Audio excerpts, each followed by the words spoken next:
My question is on the underspending of conditional grants. But first, the committee has noted the efforts by the department to prevent underspending on conditional grants.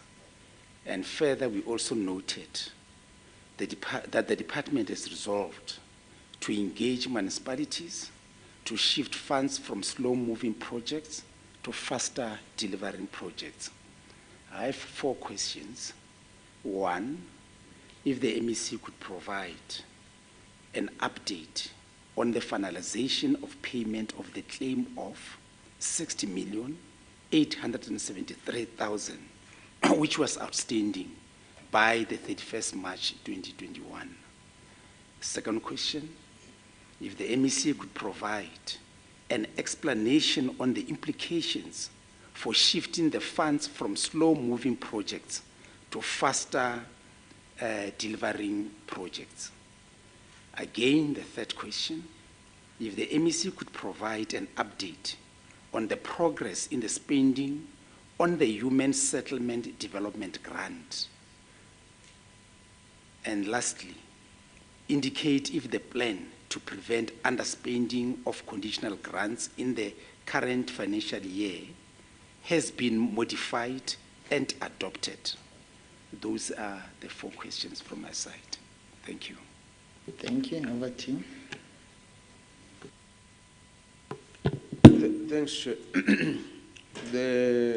Almost the entire budget of the department is conditional grants. So when you talk about the conditional grants, you're talking about the budget, because the 6 billion we have is only 1 billion that comes from the province.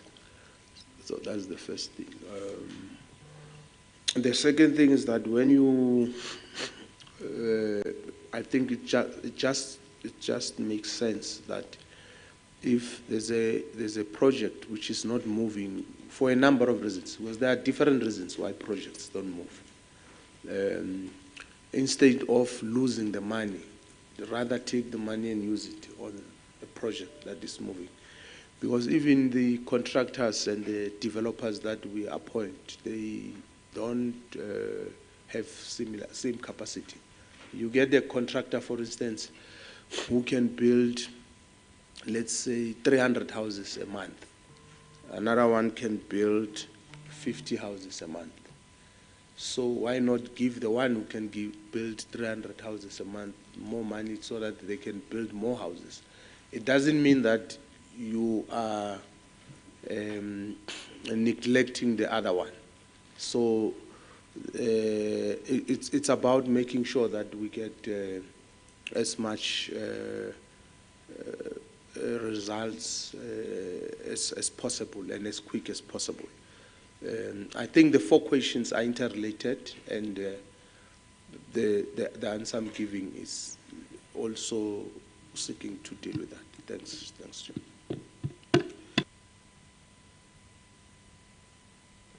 Are there follow-up questions? Maybe MEC, I hear that when you say it's interrelated, but I think, for instance, we know that you were trying to finalize payment of the claim of 60 million, but you're not sure what's happening with that. But also there was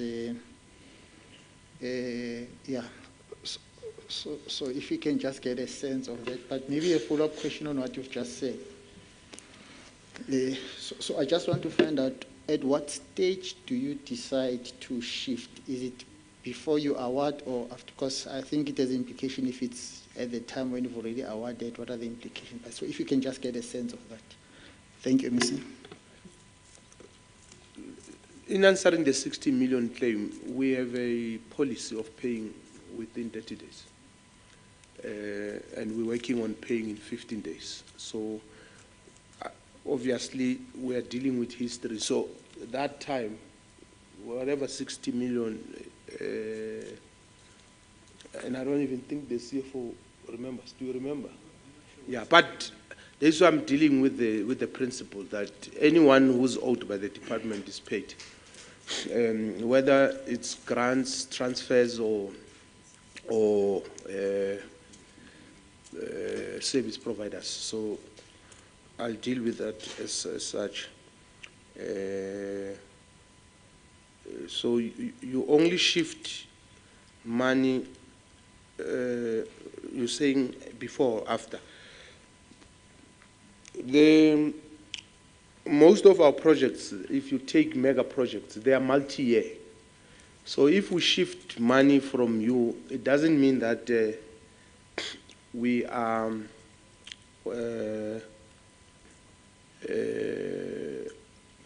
but in Islung, when you don't, it doesn't mean that you are reneging, yes, on the contract. So it's neither, it's not an issue at all, because your contract is multi-year, and if we agree that you are going to build 10,000 houses, you will build 10,000 houses. The only difference is that you might build the 10,000 houses in 10 years instead of 5 years. And we will not wait for you to build in 10 years because we want the 10,000 houses in 5 years. And that's why the next person who's able to build an additional 1,000 or 2,000, the money will go there. So it's just it has nothing to do with contracts, contractual obligations. I think, let me put it that way. Okay, we'll just track that 60 billion thing because I think it's based on the report. Yes, it is a matter that relates to the financial year 2020-21. It does relate to that, so it's a past, but there was a report that you had set up processes to deal with it. So you just wanted an update, but we'll check it and come back to you so that you can just give you a sense of what we're referring to. Let's move to the next question. We'll come back to that. Honorable Tilang, and then after that, the next question will be asked by Honorable Siliers. Honorable Tilang. Chair, thank you very much. I think if we look at the rest of the questions and the findings, they all actually correspond. I'm going to read the questions, not the remarks at this stage. If you look at the first one, the areas of qualification, the first one found here in this particular area is capital work in progress. And the committee is asking the assessment of the implications of the implementation of the adopted capital work in progress plan in the 21-22 financial year. That is the year ended 21 March this year, 2021. The department must also indicate if the plan submitted to the committee has been modified and adopted for the new financial year, which started on the 1st of April 2022. This plan must be submitted to the committee. If we look at the second one, it's underspending of the conditional grants transferred. I think you really had a different question. I think it's the question on compliance on legislation. Okay. Yes, which is the one that, I think you are referring to a different question. So let's just do the next one. Because that's the one that Honorable Kanyane has asked. Okay, right. Yes. I'm just, the numbering and the way it was formulated this time is not the same as what we had last week, so it's a bit confusing in that sense. It's number 3. All right. Shall I then move to expenditure management? Is that the one that you want? Maybe somebody can help Honorable Tilang because I think she's just got a different assist me there document than the because one that we have. Which one is it? Or maybe, Honorable Siliers, can you ask it? that question maybe so that you can also, Chair, Okay. the one that I have that's next is compliance with legislation. Is that where you are? Yes. Right. Yeah, that's it. Annual financial statements. Okay, the committee that has noted the measures put in place by the department to avoid the recurrence of material misstatements in the annual financial statements. The MEC must, in assessment of the implications of the implementation of the measures put in place by the department to avoid the recurrence of material misstatements in the annual financial statements in the 2021-22 financial year. Is that the one? Okay, that is the year ending 31 March 2021. The department must also indicate if the measures to prevent recurrence of material misstatements in the annual financial statements in the current financial year 2022-23 has been modified and adopted. The measures must be submitted to the committee. Thank you. I think Honourable Tilanga was referring to 31st March this year, not last year, this year 2022. Okay, thank you. Over to you.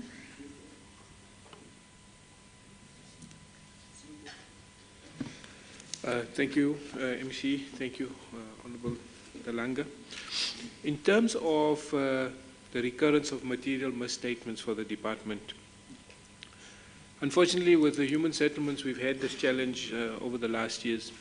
And Chair, the reason we incur material misstatements is predominantly in our immovable asset registers. And the reason for that is because we start highlighting and picking up more assets that predominantly belong to the department and now must be incorporated within the register. We do an intense review on our financial statements. We have 3 levels. It's the first level that are the preparers, the second level, some senior managers, the third level, myself, and then the 4th level is as well GPT that does a review and give us a response on the register. We do monthly reconciliations. We also do interim financial statements, and we submit those interim financial statements. And we do testing on all our accruals on a quarterly basis. We make sure all our suppliers are settled within the 30 days. We now almost 8 months paying our suppliers 100% within 30 days. And we do this so that it helps us with accruals and payables. But it also avoids maybe CEO, just to help you. We've received that. You've got a plan. We've received. I think the question is, so you've implemented it, but you just want to get an assessment with the financial year that ended on the 31st of March this year. Your own impression, as I said, you are still busy with audit, we understand. But you would by now have a sense if whatever measures you've put have turned things around. That's what we want to hear from you.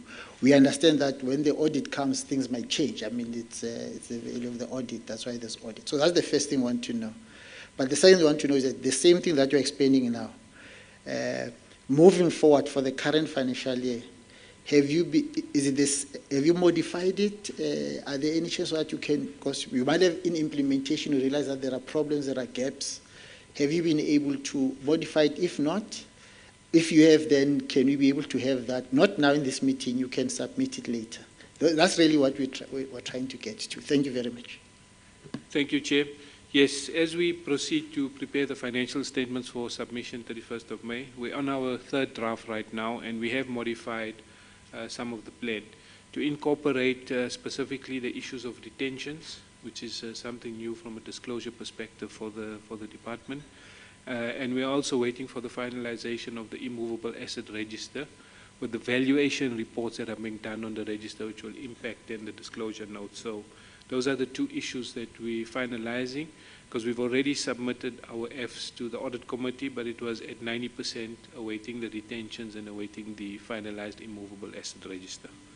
So there is that change that will happen, and on the 20th of May, we're submitting the 3rd review, 3rd and final, before we close off and prepare it for AG, taking into consideration the retention issue and the immovable asset register issue. Those are the 2 issues that are only outstanding and require some work to be done on the Fs. The rest of the issues have been cleared and subsequently corrected. Small issues on accruals, just very minor issues. Thank you, Chair. Okay, so you will submit that plan to us, not now, because I don't think you brought it, but I'm saying maybe within the next week. Okay, thank you very much. Any follow-up questions, honourable members? If not, Honourable Silius, do you want to ask the next question? Then Honourable Papa will ask the question after that one. Thank you, Chair. So this one is about contracts with a value of above R500,000, and specifically the issue that occurred with the chemical toilets that you purchased for Ratanda and Mohlakeng, where competitive bids were not invited. as requested by Treasury regulation. Just give us an assessment of where you are now with the issue of procurement of goods for a value of above 500,000. So your comfort levels in terms of disrupting the issue of doing this, and indicate if the department has developed and adopted a plan or measures to prevent going against these Treasury regulations. Thank you. Just before you respond, MEC, just note that it's about the financial year that ended on the 31st of March, which is still, as the CFO has said, you are still drafting you are in the final draft of the report, but you just want to get a sense. So you are not, so I thought I should be able to explain that. Thank you very much. Over to you. Thank you, Honourable Sulias. Just to clarify, the irregular that was raised by Auditor General on chemical toilets was because not of a non-compliance to any act. The AG felt that because on an ad hoc basis we did chemical toilets in certain areas, and we did it on 3 occasions in the financial year, we should have had a panel of service providers for chemical toilets, because in their opinion, they believe that was a splitting of costs, even though this is at different times, at different periods of the financial year. We tried to raise it with them, but they still raised that as an irregular. What did we do to address that? Chair, we've outsourced the chemical toilets to the Housing Development Agency, who has the panel in place for sanitation services.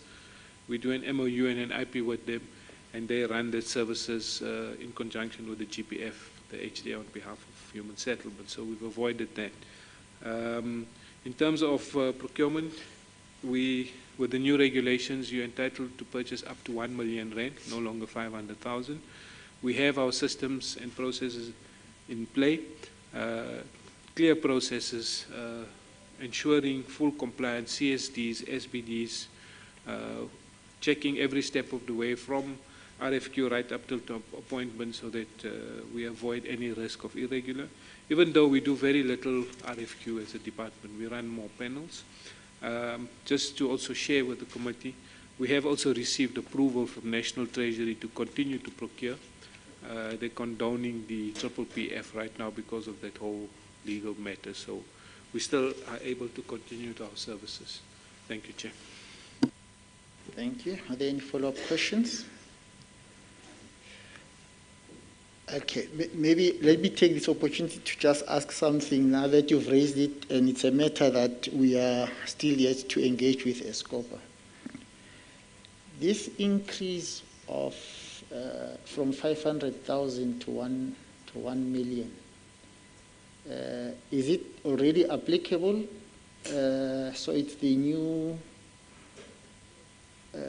Treasury regulation, or what is it? If you can just help us understand. And because we saw it in the news, we're shocked, so we just wanted to have an implication. Remember, Honourable Tilange, I think you've raised it as well, as a matter that, or was it Honourable Siliris? You posted in our group about that change for the 1 million increase. Maybe you can just, I'm sorry, it's not, I know it's not applicable only to human settlement, it's everybody, but just give us a sense. Thank you very much. No problem, Chair. Last year, August, National Treasury, they released this in June of last year, and it went active last year, August of 2021, where they changed the threshold that you can do an RFQ, invite 3 or more competitive bids up to 1 million rand, and you don't need to go to a tender. Prior, it used to be up to 500,000, and anything beyond that had to go out on tender. So they've increased the threshold from 500,000 to 1 million. Anything above 1 million has to follow tender process. So National Treasury released practice notes and guidelines, Treasury regulation guidelines, to increase the thresholds for all government institutions. Thank you, Chair. Okay. No, I think it's an interesting thing. We'll have a discussion as a committee about it, and I think, as you say, it's a National Treasury matter. Honourable Kanyane, do you want to ask the next question? Then from the Honourable Tilang, we'll ask the next question. Thank you very much. Yeah, my question is based on the 30 days payment, but to start with, as a committee, we have really noted the progress that the department has made in paying service providers within 30 days and 15 days. But now the question that we would like to sort with the department is to indicate if process enhancement of the accounts payable and grant management processes within the department has been revised for implementation, that is for the 2022-23 financial year. That is the question. Thank you. Over to you. Thank you, Honorable Kanyani, and through you, Chair. Chair, yes, we've gone a long way in terms of improving our payments and our accruals and our service provider systems. We've set the rule where we do not accept any paper-based invoices. All service providers have to be registered electronically in order for payment to be made. This then allows us to track our invoicing and that we at 95% on 15 days as we speak, so there's huge improvement. We continue to change the system. We are in the process of introducing a CMS electronic system that was developed by SETA. Let me do this, CFO. Some of us, when it comes to issues of human settlement, we're not sure what you mean. So whenever I use an acronym, just help us to understand, yeah. My apology, Chair. No, certainly. The CMS is the claims management system. So because we work on conditional grants and we have to work through the human settlement system, the HSS system of National, it has to go via the grant section, and there's a lot of paperwork that goes with it. So we've developed the claims management system through SETA in order to, it's still the same amount of POE, but not so more a thick paper-based file for a single grant to be paid. And that also makes it more efficient because the professional resource team can upload its engineering certificates and reports onto the claims management system, and it will automatically move to the next level to where it needs to be approved. It then moves to the grants team who can track it through the HSS system, and then automatically it goes the process of signature. So, Chair, what would happen is if a claim comes into a region, it takes about 2 weeks before the region releases it to grants, and it then takes another week before it goes through signature. So you lose 3 weeks on that instance. With the claims management system, it can be reduced down to 1 week. So it will make things a lot more efficient and a lot more effective moving forward. So there is that improvement that's happening within the department. Thank you, Chair. So that plan, I think that was one of the key questions. That plan of this, what is it called, the process enhancement of the accounts payable and grant management process, will you, for the current financial year, 22-23, will you be able to give us a copy? Okay, thank you very much. Honorable Kanyane? And I think just to say also the copy, you remember the one that we have is not signed. So I'm not sure whether it has been approved or not. Okay. Next question, Honorable Tilange, then from the Honorable Secretary, we'll ask the next question after that. Chair, thank you very much. My question would be about the irregular expenditure. The department submitted to the committee a schedule indicating that there are 20 cases which have been reported where investigations have been finalized. This is 4% of the total of 554 cases irregular expenditure disclosed to the committee, some dating back to 2014-2015 financial year. The disclosed irregular expenditure cases which have been reported to the finalized amount of 173 million, just over 173 million, whilst those which are reported to being under investigation, the amount is a total of 6.5 billion. Therefore, the committee requests that the MEC, the department, must provide an assessment of the capacity of the department to investigate and process consequence management for irregular expenditure, some of which date back to 2014-2015 financial year. The the department must also indicate if there are finalized irregular expenditure cases which have been submitted to the Gauteng Provincial Treasury for condonement and the progress thus far. In other words, then also what the consequences is. Provide an assessment of the total amount of irregular expenditure incurred in the 2021-22 financial year.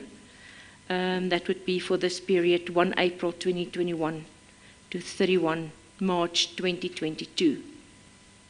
The department must also indicate if it has developed a plan of measure to prevent occurrence of irregular expenditures for the current financial year, 2022-23 in other words. The department must submit such a plan or measures to this committee. And I think then also point out where the difference is from what previously happened and why the department undertake that it would not happen again. Thank you, Chair.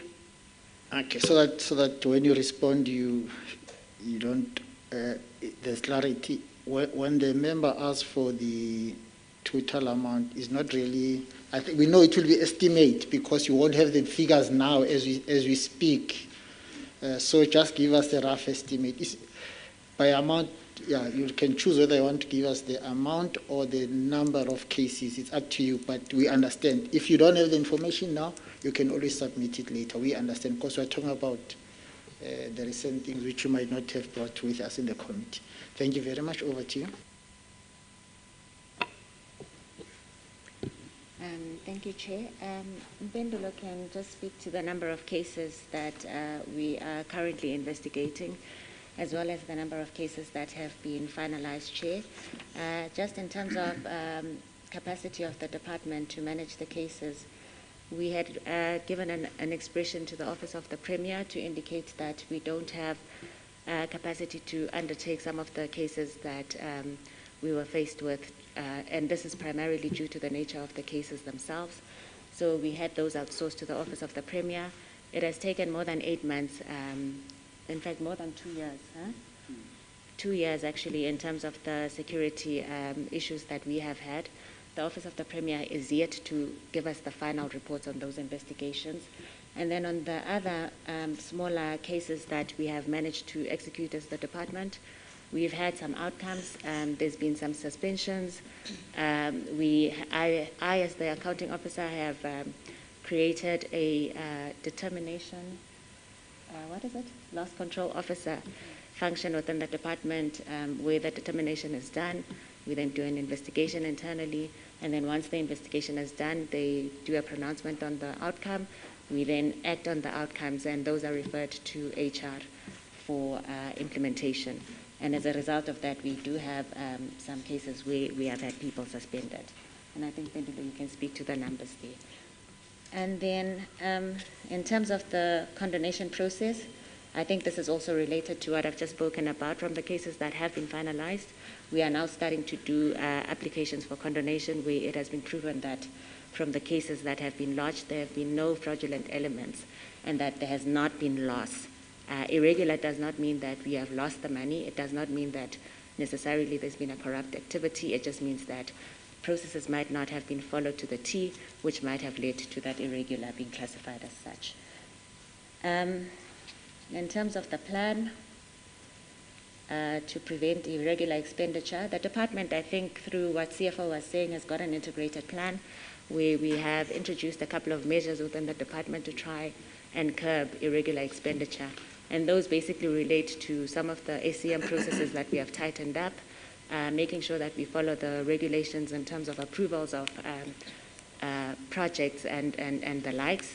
So I think in that respect, we can provide a detailed plan that speaks to all of the interim measures, not interim, but all of the measures that we have put in place. So if I can hand over to Mpendulo to just speak to the numbers. Thanks. Good morning, Chairperson. My name is Mpendulo. I'm responsible for the Anti-Fraud and Corruption Unit With regard to cases of irregular expenditure, the cases are still under investigation. We have about 29 transactions that we are looking into. We have some of them that have reached a stage where we can report on, but we are doing quality check on them to ensure that whatever the requirements that are required by Gauteng Provincial Treasury for submission of cases for condonation, everything is packaged and prepared well. Thanks, Chair. Any follow-up questions? Okay, just so that we are clear as a committee, I'm sorry about this. The first one is, I think, honourable members, it's something that we must take up with the Office of the Premier, the delays that are there.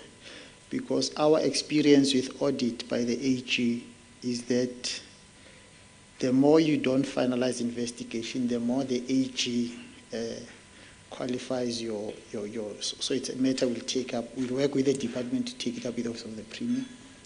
The second one, just to inform you, MEC, from the comment that was made by the HOD, we are having a discussion as a committee about the attitude towards irregular expenditure. Because until they are investigated, it's going to be difficult to determine what went wrong. Because we have had instances where in investigation, it became clear that they are no longer irregular, some are unauthorized, because, well, there are very few, because unauthorized is based on what has been budgeted or not. But some of them, we find that they become fruitless and wasteful. So I hear the response provided by the HOD, but we think that we can only come to that determination when investigation has been concluded. But it's a matter of discussing. We'll be able to engage with you on that. I think the big thing is, given the delays in the Office of the Premier and the process where you are at now, what is your impression? How big is this problem going to be of irregular expenditure in your 2021-2022 financial? In other words, the one that you are busy working with now, do you think the AG won't have a problem with it? It's too minimal, or yeah, I think that's the crux of the matter. Thanks, Chair. I think just to respond to your question, this year we are, in fact, even in the prior year, we're looking at prior year irregular expenditure and not necessarily any new irregular expenditure. It's for the period from the 1st of April last year to the 31st of March this year. Yes. CFO can speak to the amount, but we had, I think, how many transactions? 3? Not a lot of transactions that were, how much was it? About 7 million of new irregular expenditure that we had in the past financial year. But the 6 billion that we faced with in terms of irregular expenditure is historical, and that's the one that we're trying to clear. Thanks, Chair. Thank you very much. Honourable Dilange. Chair, thank you very much. I think it's not just a matter of irregular expenditure that we're talking about.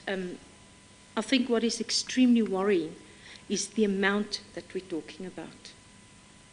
I mean, irregular expenditures are normally something in a business, and I mean, that is business practice, we do understand that, but that is something that we try to contain to the minimum.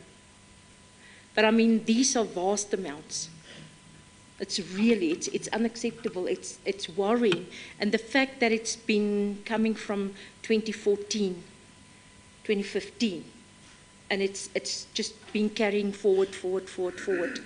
It almost seems like we're not really very serious about catching up and trying to find out what was going on there. You know, we sort of just carry on with life, and this is falling behind. And that is not, that again is not good business practice. And I think that's what we're trying to say is that the vastness of the amounts that we need to look at. Thank you, Chair.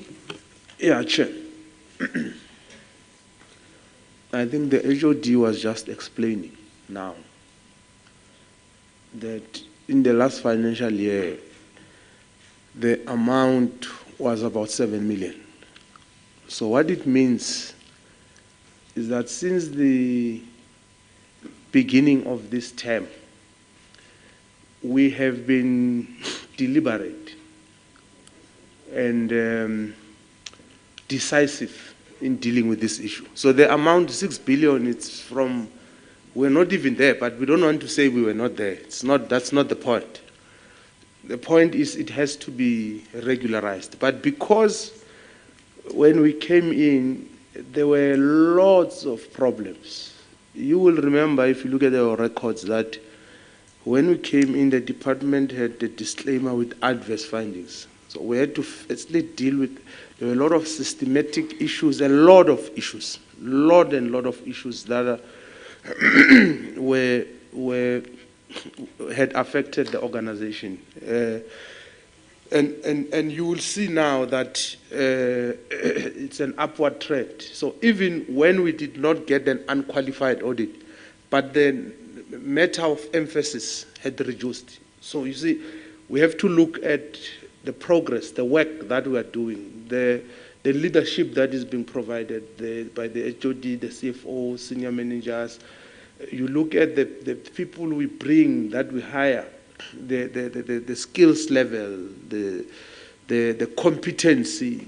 So we don't just hire because you have a degree. We also look at your track record, your competency, and all sorts of things. So we are making progress.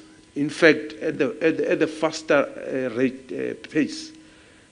All we need to do is to move faster in regularizing. Because now we have stabilized, we have to now come back to SCOPA. In fact, Chair, what do we need to do? Because we are in, what now, May? We should agree that if possible, even before, because I don't know how fast we are moving with whatever information, we have to bring it back, because it can't be right that we still have matters from 2014, 2012, whatever. We have to clear that. In this term, we must clear that. So from where we have stabilized. And that's why we are confident of the next. So for me, it's not even about having an unqualified audit, but it's to make sure that whatever problems that are there, the solutions that we come with must be institutionalized and they must outlive us. So it should not be dependent on who's the MEC or the HOD.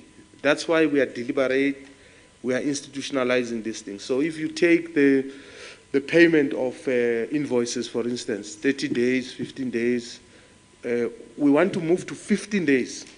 So even if we're not there, 15 days must be there. But even if we get to 15 days, we won't say we have arrived. We want to get to a point where government department can pay people in 24 hours. There's nothing wrong. What's wrong if government can pay people in 24 hours? It's not impossible. As long as you have systems in place, you can prove people have done work and all that. So even if we get to 15 days, we will say 10 days. When we get to 10 days, we'll say 5 days. So it should be a moving target because it's about efficiency. Because this 30 days, by the way, it's what is in the PFMA. So there's no law that says you can't pay people in 2 days. There is no law. But that mentality. But it's also about changing the ethos and the ethics, the attitude of the people, the workforce, you know. You have had a lot of people who are in the system for the longest of time. One department, 20 years, 25 years, 30 years, and they tell you this is how we've been doing things. So they know MEC comes, and in fact this department, if you look at the last term, the turnover of both MEC and HODs has been high. They've had about 4 MECs in one term. So it means on average, one MEC has spent what? 1 year, 2 months. And that is a source of instability. The HOD is the same, you know. So one of the things that would have made a difference, it's that stability. Now there's been a same MEC for 3 years, same HOD for 3 years, CFO. So it's one of those things that have to do with how we govern, because it's fine, you can change people from time to time, but it can't be at the expense of the department. So I believe at this point, because I'm trying to show that it's not just about the figure. Yes, the figure is big. We are concerned, and that's why we had to be drastic. So there was a point where the HOD said there are no, deviations. But you see, it's an irrational decision when you look at it if you are in the built environment. Because when you build, you don't know if there's a rock or not there and all that. As you dig, you realize, so you must deviate. But we said we must apply some level of madness to deal with this. And that's why that irrational decision of saying no deviations.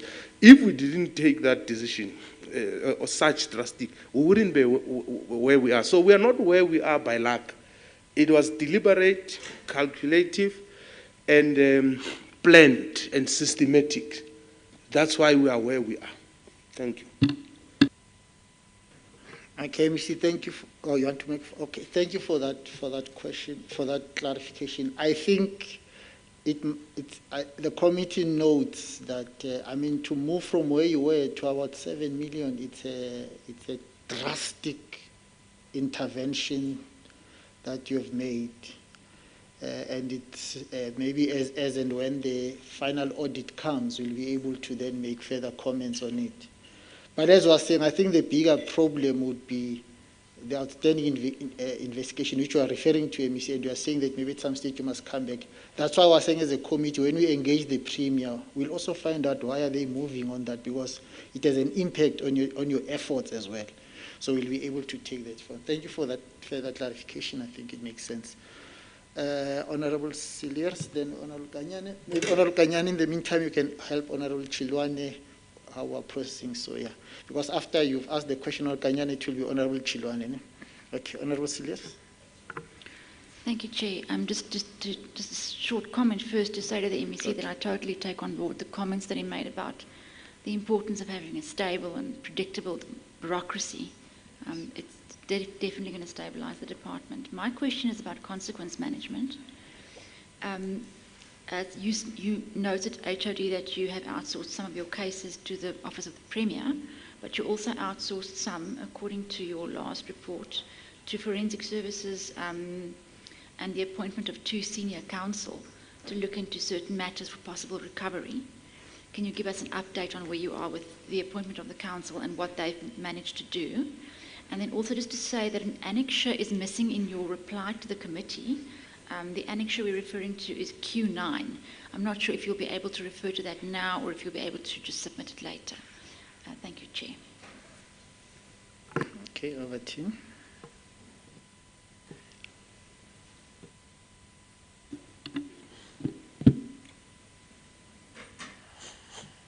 Sorry, Chair, if I'm just confused. No, it's understandable, yeah, sure.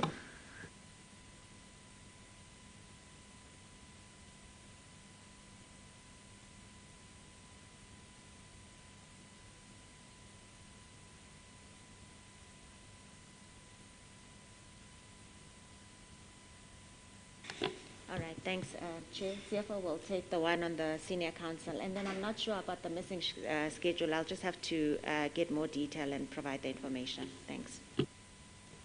Yeah, if you can just go to the response you gave us, the to House resolutions. It was referring to that annexure. Maybe when you go back to the office, you look for it, you can send it to us. It's not a problem. Okay, you Sorry, can go Chair, ahead. which number is that? I'm looking at the resolutions and the questions and the responses. Okay, it's on consequence management. We'll check with our researchers. We'll come back to you. If you can check which question it was and where, Bongi, if you can help us. No? Thank you. Yes, you can respond to the senior counsel and the. Thank you, Chair. Chair, the department, through the State Attorney, did appoint 2 senior counsels to assist with the security issues plaguing the department. Unfortunately, we were issued with writ of executions and our bank accounts were locked by the red ends. And subsequently, 280 million rand was removed from our bank accounts. So we then appointed senior counsels at that time to assist, but at the same time to look at all of the security contracts and challenges, because there were claims of close to 190 million still outstanding from 6 other different security companies. Hence the forensics as well as the senior counsels to assist the department in resolving this matter, because it has large financial implications for us. There's also a senior counsel appointed for another matter for the department, which is Glano Financial Services, claiming that we owe them 116 million rand. So the department is, there is quite a few attorneys, state attorneys and senior counsels assisting, because for some reason, whenever there's a new MEC, HOD or CFO, people come out from the cracks to say, you owe us so much money and we are entitled to such money. They take advantage. We're not accepting such. Even though our contingent liabilities grow, it's not necessarily a bad thing. It's because we are challenging to say you need to prove to us that you actually are entitled to such funds. Thank you, Chair. Thank you very much. Any follow-up questions? Are you able to clarify, Bongi? Or you can even, if you can clarify now, it's fine, but otherwise you can talk to the HOD after the meeting. Chair, if I may, actually, I found, Oh, okay. I think it says reference to question 9.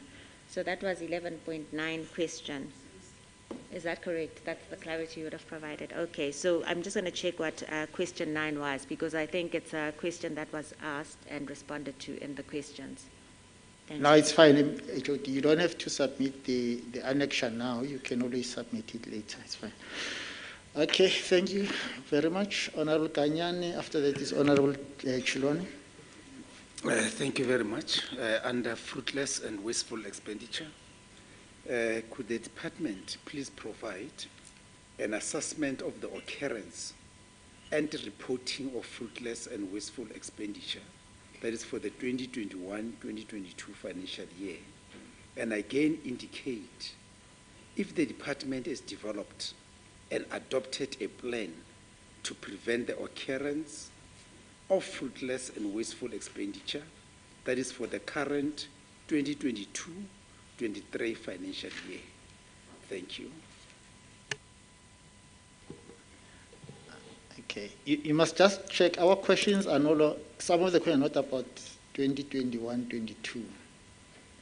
So it's about the financial year that ended now. It's not long about 2021 because you've given us a report.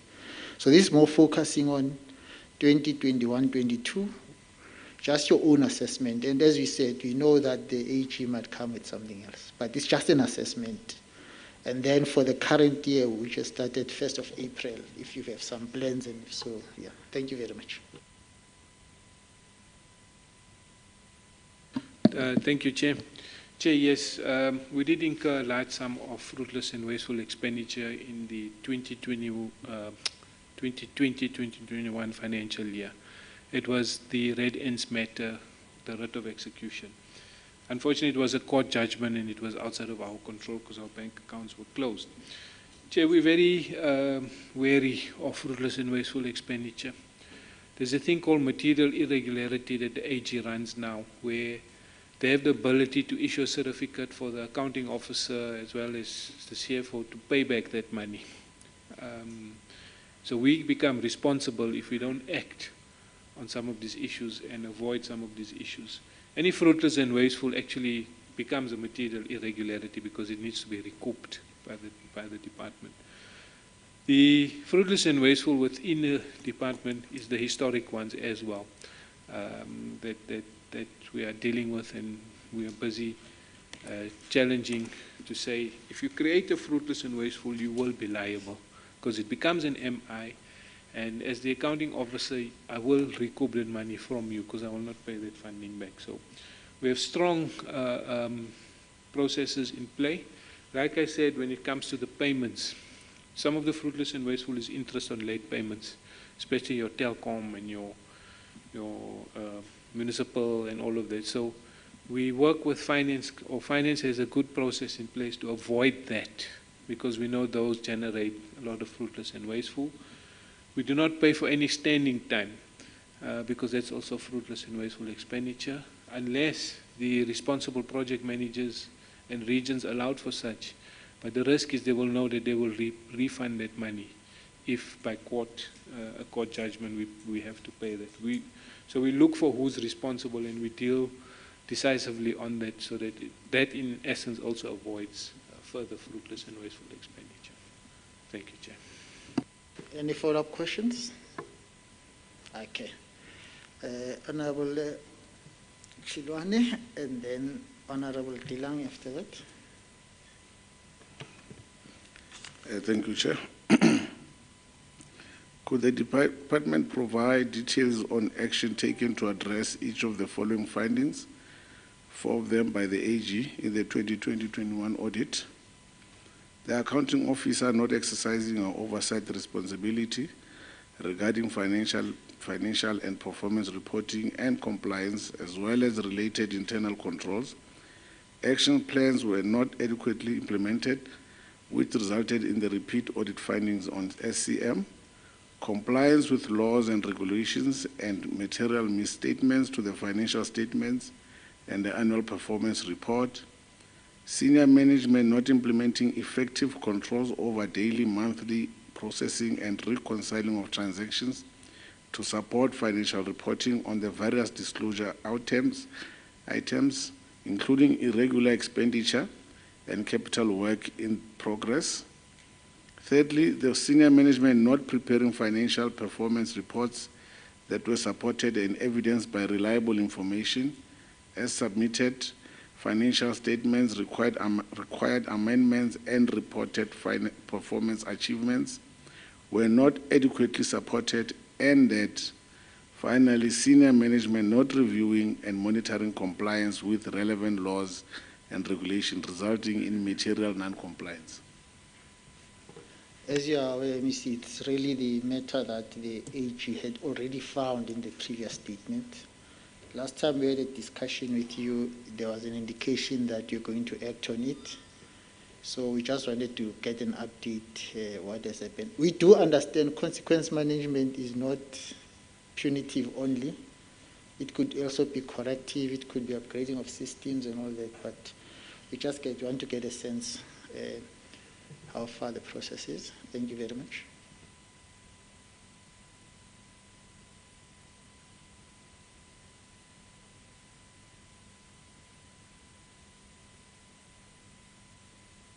Yeah, no.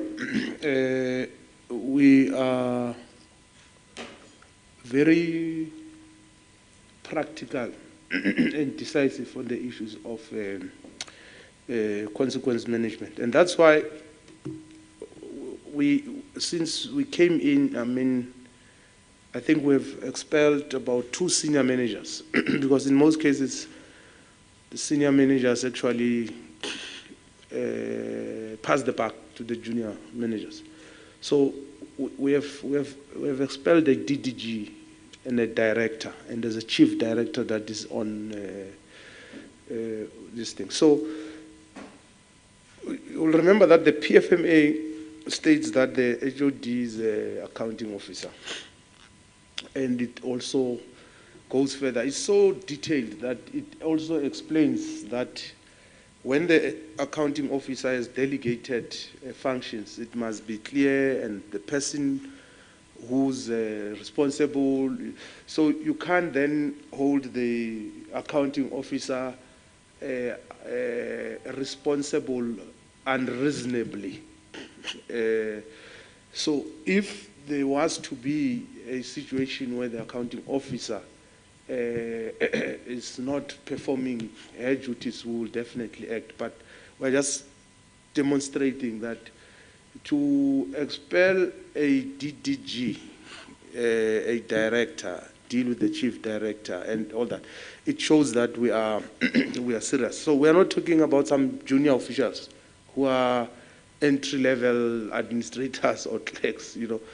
And that's why we've also gotten to the point where we are, because we've been able to deal with this. Yeah, I think we are committed to deal with the issue of consequence management. And the fact that there are weaknesses, it doesn't mean that everybody in the system are not doing their work. We must be able to identify, because because otherwise, it's like corruption. You talk about it, but if you are not able to deal with the people who are doing it, you will continuously talk about it and not do anything about it. So in this case, we are dealing with the people who are not coming to the party. Thank you. Thank you very much. Any follow-up questions? I think, MEC, let's just agree, because we don't want, the AG, when you engage her also, she asks us questions. Last time I said this, what did you do about it? So maybe we should ask, we accept your explanation, but so that it can be in line with the findings, maybe you could just say to us, on the first recommendation, on the first findings by the AG, I hear what you've said, is that it should be clear that these functions were delegated by the accounting officer, and therefore, because of that, you are not taking action on the accounting officer, you are taking action on 1, 2, 3, 4. On the next one, this is what has happened. So the 4 of them. I'm not saying you must do it now. I'm saying if you can just give us that report beyond the meeting today. Thank you. Yeah, we can do that, but we shouldn't be mechanical on our approach to governance. I know sometimes we say the AG, this and all that. And that's why every time the AG issues a report, we engage. And I can tell you that sometimes when we engage the AG, you realize that sometimes they send junior officials who don't have an appreciation of how the system works. Because the reason I'm saying we shouldn't be mechanical, it's not because I don't want to do what you are suggesting, but it might be, because I'm not having a peg now, it might be that certain things is just not possible to say, yeah, on this one, and you find that issues are interrelated and all that. But where it can be done, we'll definitely do it. I think even that explanation will help us, because we can also engage the AG on your behalf as well to say, but here there are these problems. Now, thank you very much. Honorable Tilange, then the next, was it? Yeah, I hope I'm still following the right. After that, Honorable Siliers, then Honorable Kanyan. Honorable Tilang. Chair, thank you very much. I just dropped my finger on something, so I just need to page down quickly. Just remind me, what number is it? Page 5 at the bottom, item number 6. Material irregularities. Okay, there it is. Sorry, I was ready and then I put my hand down in the wrong place. Material irregularities. The SCOPA committee has noted the material irregularity raised by the Auditor General, which relates to a payment amounting to over 2.5 million rand, which was made to an incorrect contractor on 30 October 2019 because of effective internal controls were not in place.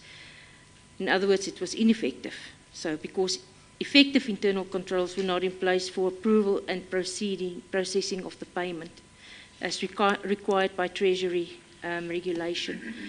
Can the MEC provide the committee with an update on the finalisation of this material irregularity matter? Where are we in the process? Has it been finalised? Did we get the money back? Thank you.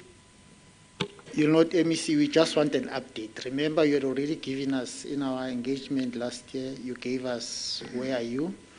We took the report to the House. So now we just want an update, and we've received your response, but we just want an update. Are we closer to finalizing it? What are the problems? Yeah. Chairperson Bendulo, Director for Fraud, Anti-Fraud and Corruption, will take the response. Thank you. Thank you, Chair. With regard to the recovery of the money, the Assets Forfeiture Unit of the National Prosecuting Authority did secure a preservation order over the assets of the service of the person who has incorrectly paid the 2.5 million. What is pending from the side of NPA is to get a court date for the matter to be set down in order for the judgment to be effected as a final one, such that if it's finalized, whatever it's left and the assets that the person bought using that money, they can be returned back to the department instead of them going to the assets recovery account. That's what is pending for the matter to be finalized. Thank you. Okay. Any follow-up questions? Okay. Thank you. Honorable Tilang. Chair, thank you. I just want to confirm, if we say the assets, do we talk about the value of the amount that we lost at the end of the day, and are we going to get 2.5 million rands worth of value back? And what are we going to do with the assets? Is it assets that we can use, or is it his BMW and his Mercedes kind of thing? If we can just get some clarity on that. If we talk assets, what are we talking about? Thank you.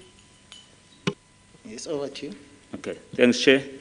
What was attached is all his bank accounts, the money that is left. What he did, he bought a buggy with some of the money. It's part of the asset that has been attached, and some of it was used to purchase liquor. Thanks. Okay. So you want to make a follow-up question? No, we want 2.5 million. So we will get 2.5 million, whether you take the buggy, donate it to the legislature, and then we get the house, donate it to the speaker, whatever, but we'll get to 2.5 million. That's what we want. Yeah. Thank you, MEC. Thank you, Chair.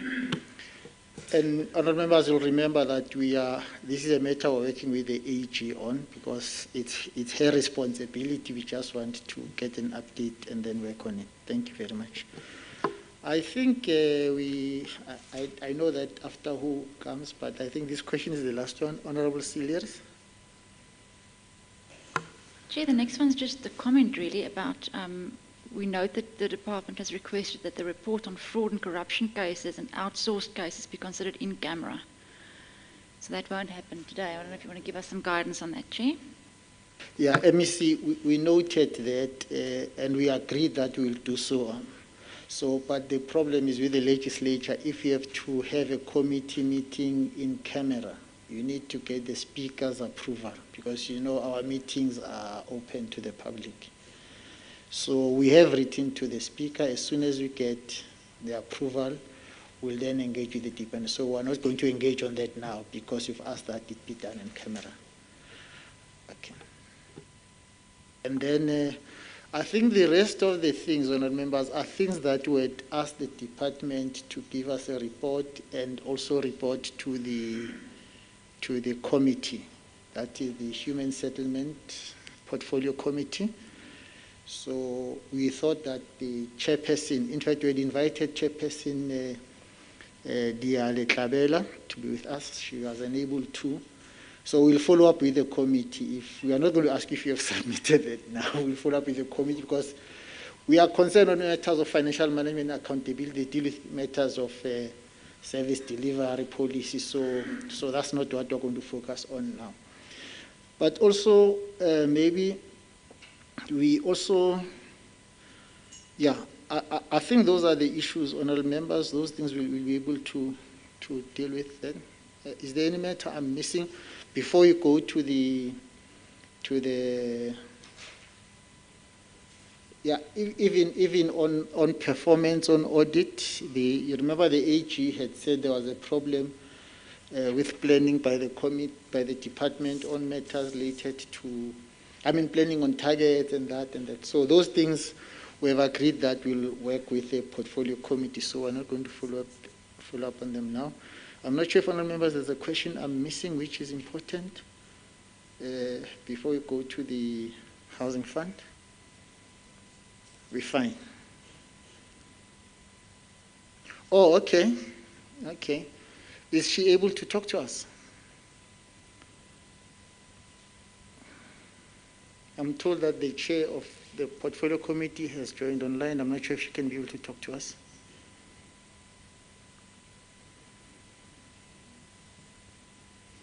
If she can you just find out? But if she is not able to, so that you don't waste time, you can always follow up the matters with the portfolio committee. Okay, it looks like she's not able to, but we'll follow up with the portfolio committee. Now, MEC, because of the matter we raised earlier, let's agree as follows, honorable members. On the housing fund, there's only going to be one question, clarity we need to seek from you. The rest of the issues we will send you our follow-up questions. Also on the partnership fund, we'll send you our follow-up questions. Because we want to deal with the matter. So the only matter I want to raise on the housing fund or clarity on, 2 years ago, you came to the committee and said the reason why there are these problems with the housing fund is that you are moving towards closing it or something like that. But it's still, and you said it will be completed by 2022 at the time. We realize the findings that are there and the problems that are there, no documents and all that. So we just want to find out what is the decision? What are we going to do with this fund? Are there still those plans? Where are we? Is it going to be audited this financial year? Are we expecting a report? So those are the things we want to find out from you. Thank you. No, thanks, Chair. It will be audited. I think earlier on I alluded to the instability and the high turnover of leadership in the institution. So what happened is that every time the new MEC comes, they tell the MEC, no, this thing must be closed, it's going to be closed, blah, blah, blah. So as I work, I then realized there's a Housing Act of, I think, 1996, I think. So. Yeah, Housing Act. So the Housing Fund is established through an act. But the easiest way out for the officials, Hungary will also have lazy people. When they are not doing their work, they realize the easiest thing is to close this thing. But you are coming as an MEC, you don't even know this thing is enacted. You speak with confidence, we are going to close this thing. And then you realize later, I'm being misled. Some of them, you find that it's people who don't even know. You end up knowing because you are probing. So we can't close the housing fund because the act, unless we amend the act.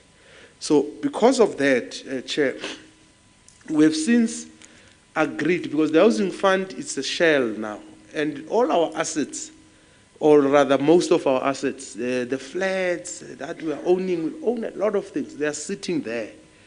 And the reason why it gets a disclaimer is because it's not given attention. So we have agreed that, no, let's create a capacity for the housing fund. And the person who will head the housing fund must be at least at the DDG level, because we've got multi-millions, or if not multi-billion assets that are sitting there. So that's the first thing. We've agreed on the structure. We've looked at other provinces that have a housing fund and all that. The reason why I think they were comfortable to close the fund and all that quickly, because there was GPF, so everything will go to GPF. It's not as simple as that. There has to be a proper process towards doing that. So you will know as legislators how long it will take to amend the law. So we can't then abandon the fund because we want to close it. And it might be that once we operationalize it properly, we might derive value and not even close it, So we are going to, we've agreed on the organogram. I think they're busy with job evaluations now.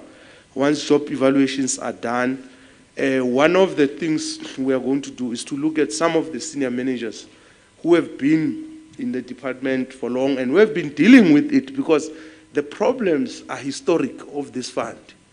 And some of them are there, and they are now being given new responsibilities. We are going to take them Mkoni, buela dile ka mathata a hao mo. And then we monitor them. So that's what we are going to do with the housing fund, Chair. Yeah, I think, and I know because we have also, I mean, we only realized, I think, last year that there's a housing fund, a housing act, which requires of us to have this fund. So we can't do away with it. Though the act, it's old. We might have to amend it. I mean, there are few things that the Act requires of us to do which we have not done. One of them requires of the MEC to appoint an advisory committee or council. We have not done it. The only thing we must check is if it directs or it's a prerogative, you know. But it will be helpful, especially with the type of problems we are experiencing, to get people who are in the industry but who are not in government with the skills, the knowledge, the experience to advise on how to, because if you go deep into our problems, they are very complex. There are many. You've got unfinished houses. If you look at you need something like, I think, 900 billion to deal with the housing backlog. There's 1 million people who need houses.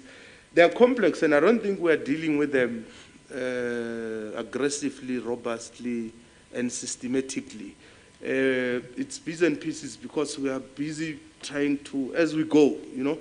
So we will need to deal with the housing fund as such. Thanks.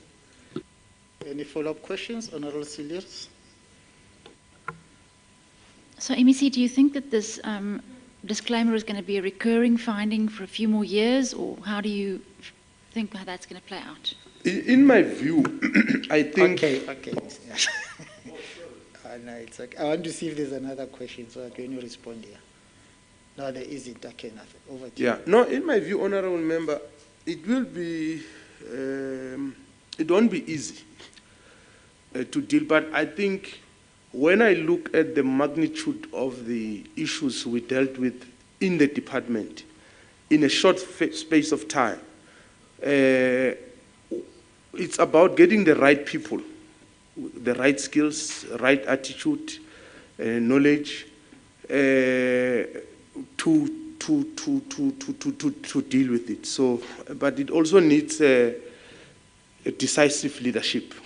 So whether we are there or not, whoever comes after us should be able to be firm and make sure that they are able to do it. So I may not be able to predict in terms of the years, but it's something that this financial year, definitely, I don't see us getting a good audit outcome, definitely there.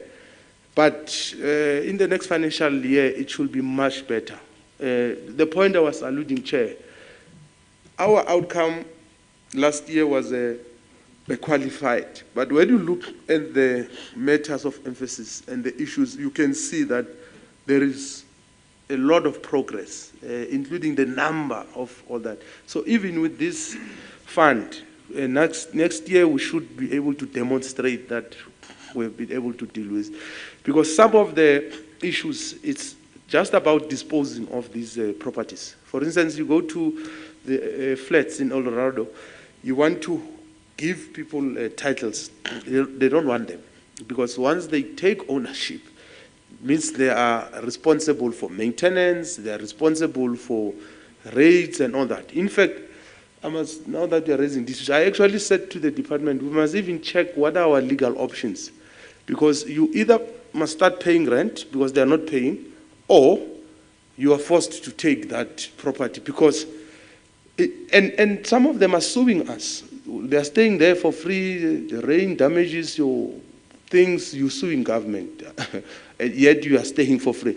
So some of the issues, they might look complex and big, but it might be just about handing over sectional titles and you no longer have it in your hands. So, I mean, we spend about 125 million every year on paying rates and taxes and all that. It's money we could be using differently. For instance, it's money we could use to install, let's say, solar for poor families, so that you take the poor off the grid. Because it doesn't make sense. You say people are poor, you give them a certain amount of water, of electricity. What happens when it exceeds that? But it's better to take them off the grid, because if they're on the grid anyway, their consumption becomes a burden and all that. So I'm just making an example to say with that 125 million, we can make a huge difference in how we manage these things. So let's monitor it for the next few months. Once the DPSA has given us the approval, because I'm told the DPSA has received the job evaluations and everything. Once they've given us the approval, we will fill those posts and make sure that it becomes operational. Okay, we're fine. Okay, thank you. Let me see. Let me take this opportunity to thank you for taking time to come and be with the committee. I think, like I said, given what happened and the fact that you are here is highly appreciated. Thank you very much for the honor of going to the committee. Next time we'll make sure that we are not in a room that is cold. I can see you didn't have a jacket, so you're feeling cold. So, no, I think the point I was trying to make is that next time we'll make sure that you don't come to the committee with a T-shirt, but it's fine. We'll deal with it in ECB. Yes, and then the other thing is that we will send you the other questions I wanted to ask. Follow-up. It's just really follow-up questions, like we're doing even with this session on the partnership fund because our partnership fund question the housing fund question might be amended given what you've just explained now. Even with the partnership fund, you can look at it. So we'll send it to you. We will appreciate that the other things that we have agreed that you'll give to us. We'll write you a letter by Monday to indicate by when you can submit them. You remember when the CFO was responding, kept on saying that these documents we can get, there was an attachment and all that. So we'll ensure that by Monday we've given you a letter as to when we need that. You want to say something? I was closing, Honorable Dilame. Chair, thank you. I don't want to talk after you, but I think I must just make a comment here. It seems that it's true. Every time there's a changeover of MECs that we get like in sinking, that the things tend to go wrong. So MEC, I hope you have got no intentions of going anywhere. We can't allow it in 2024. We need stability in this department. You must vote for the ANC in 2024. Just vote for us, then I'll come back. Okay, thank you very much. You and the officials are released, but remember the committee meetings are open to the public. If your officials are public, they can stay. And then let me just say that we'll take a 15 minutes break, and then we'll come back we'll resume at 11:15. Thank you very much. Let's adjourn for 15 minutes.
No, I'm the one who delayed them.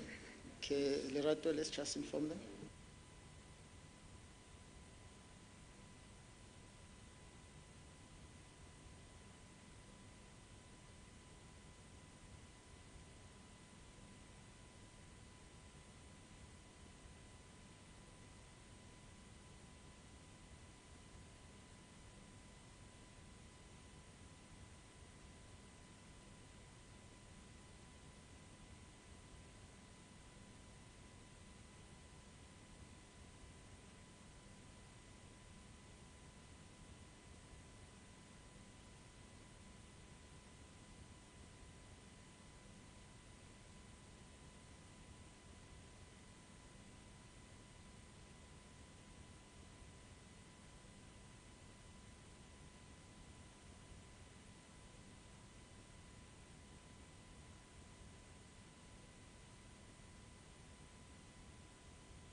Okay, thank you, honorable members.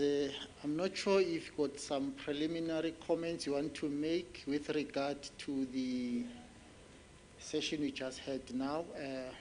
Just preliminary, but remember what we intend doing is that at the end of this process we need a consolidated report. I don't think we could have a report for each department. We just have a consolidated report which we must reflect on as members and be able to express our views and how we should be able to move forward after that. So I just want to hear if there's any preliminary comments. We're fine. Okay. We move on to the next item then, which has to do with the, let me just see quickly. It's the next sessions. So we are going to be, okay, given what has happened today, honorable members, there's a proposal I want to make. On the 31st of May, we're supposed to have public hearings with two departments, which is the Roads and Transport and Infrastructure Development. If you look at our session that we had today and compared to last week the problem we had is that that department didn't give us any information. So we're basically starting from scratch and it took longer.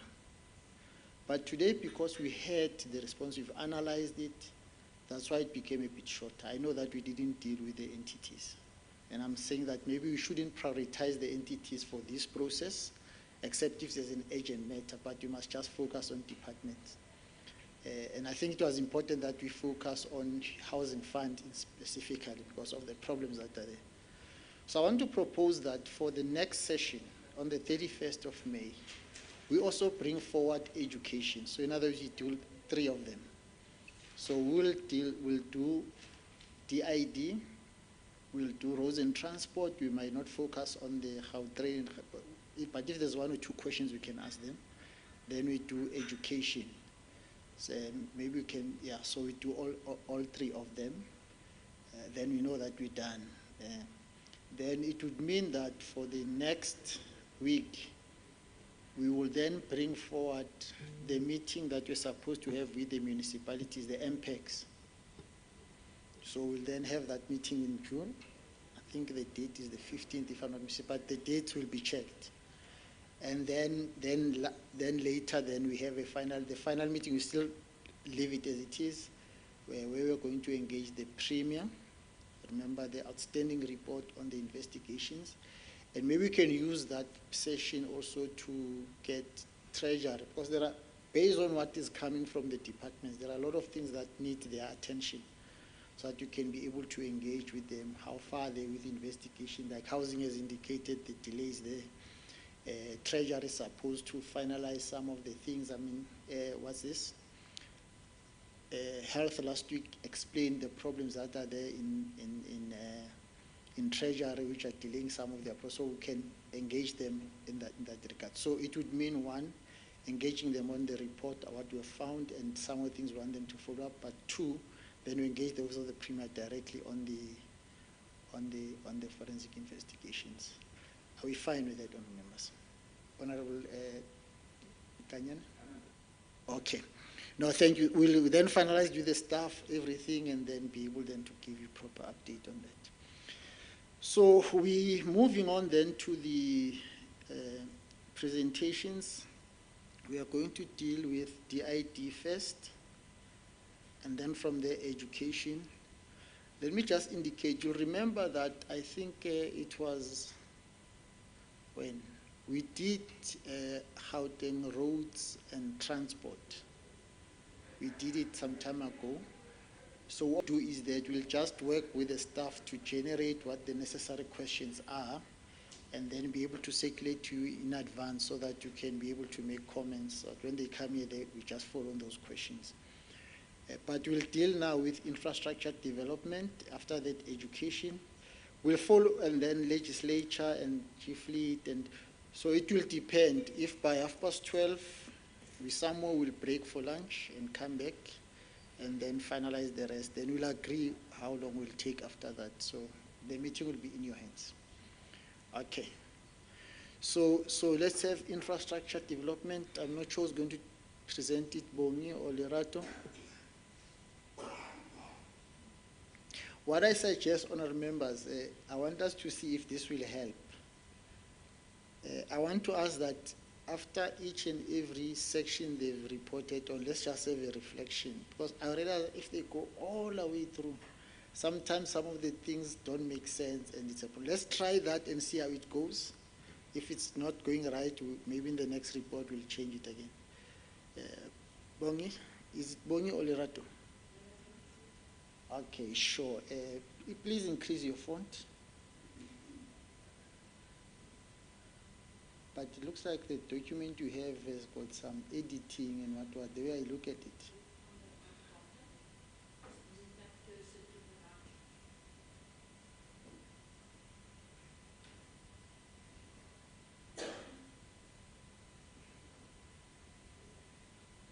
Yeah, it's okay, just go up, let's see. You know what, look at your document there new, because if you look on the screen, look at your laptops and just go up. We want to.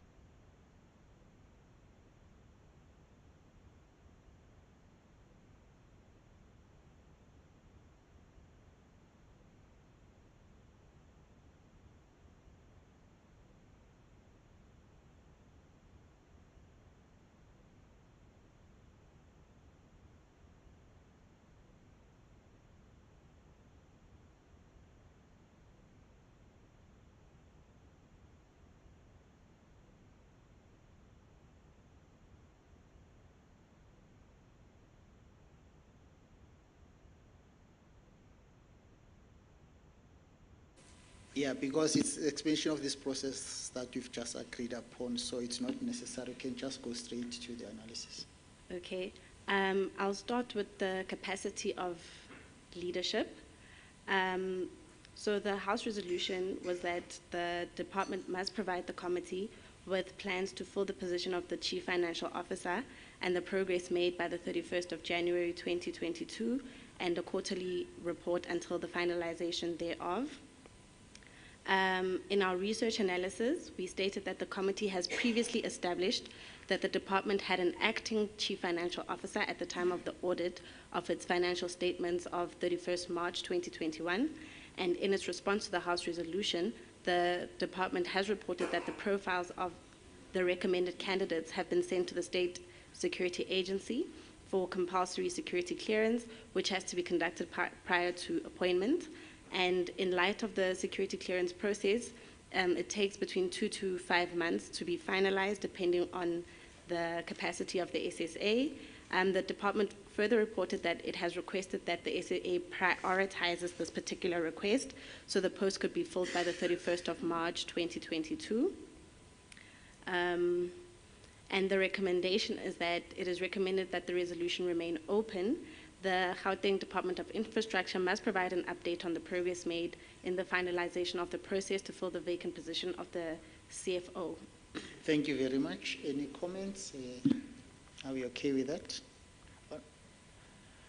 Okay. Now, Okay. thank you. The next one. Okay, and then we move on to consequence management. The House resolved, or rather the content of the resolution is that the department must provide the committee with a report detailing the status of the various investigations regarding the irregular expenditure and disciplinary steps taken against officials, and provides the committee with a progress report by the 31st of January 2022, and thereafter every quarter continuing up until the end of June 2022. In this case, the Auditor General had found that disciplinary steps were not taken against officials who had incurred or permitted irregular expenditure as required by Section 38, subsection 1H, Roman figure 3 of the PFMA. Investigations were not conducted into all allegations of financial misconduct committed by some officials as required by Treasury Regulation 4.1.1. And in our analysis, we stated that the committee has previously established that the department was in the process of appointing consultants to assist with investigations into all allegations of financial misconduct. The appointments were expected to be finalized soon, and the investigations were commenced by November 2021. The committee further noted that once investigations were concluded, recommendations thereof will be implemented, and where applicable, implicated officials will then be referred to Labor Relations for Consequence Management to be instituted.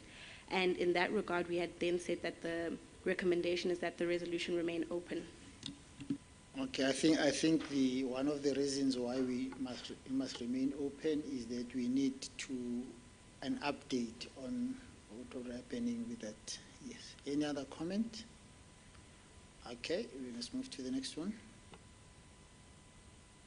Thank you, Chair. The next one relates to internal control deficiencies. The House resolution stated that the department must provide the committee with a progress report by the 31st of January 2022 on the effectiveness of measures put in place to address poor leadership in the department, and thereafter every quarter continuing up until the end of June 2022. The AGSA had found that the accounting officer did not exercise effective oversight to ensure that the annual financial statements submitted for auditing were complete and accurate, and that key legislation is complied with.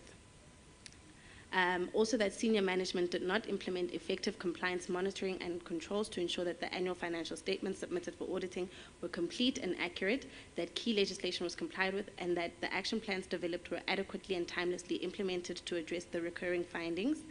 And in our research analysis, we stated that the committee had previously established that the following corrective measures were put in place to curb reoccurrence, which was that the accounting officer has established a war room as one of his oversight responsibility when he joined the department in January 2021, and which convenes every Wednesday. The finance unit identified a list of information that various business units were required to submit to it for further review prior to recording on the annual financial statements, and that the business units were required to review and sign off information prior to the submission to finance. And lastly, the committee noted that a reconciliation of third-party leases was not performed. This resulted in unrecorded lease not being identified. As a result, all third-party leases are reported in the war room on a weekly basis, indicating lease start date as well as end date, which further addresses issues of contract management. And in its response to the House resolution, the department has indicated that it has provided increased oversight over each of the portfolios and strategic areas in the department. This includes introducing weekly war rooms and the submission of weekly reports to the HOD in order to ensure improved performance, accountability, and transparency across the organization.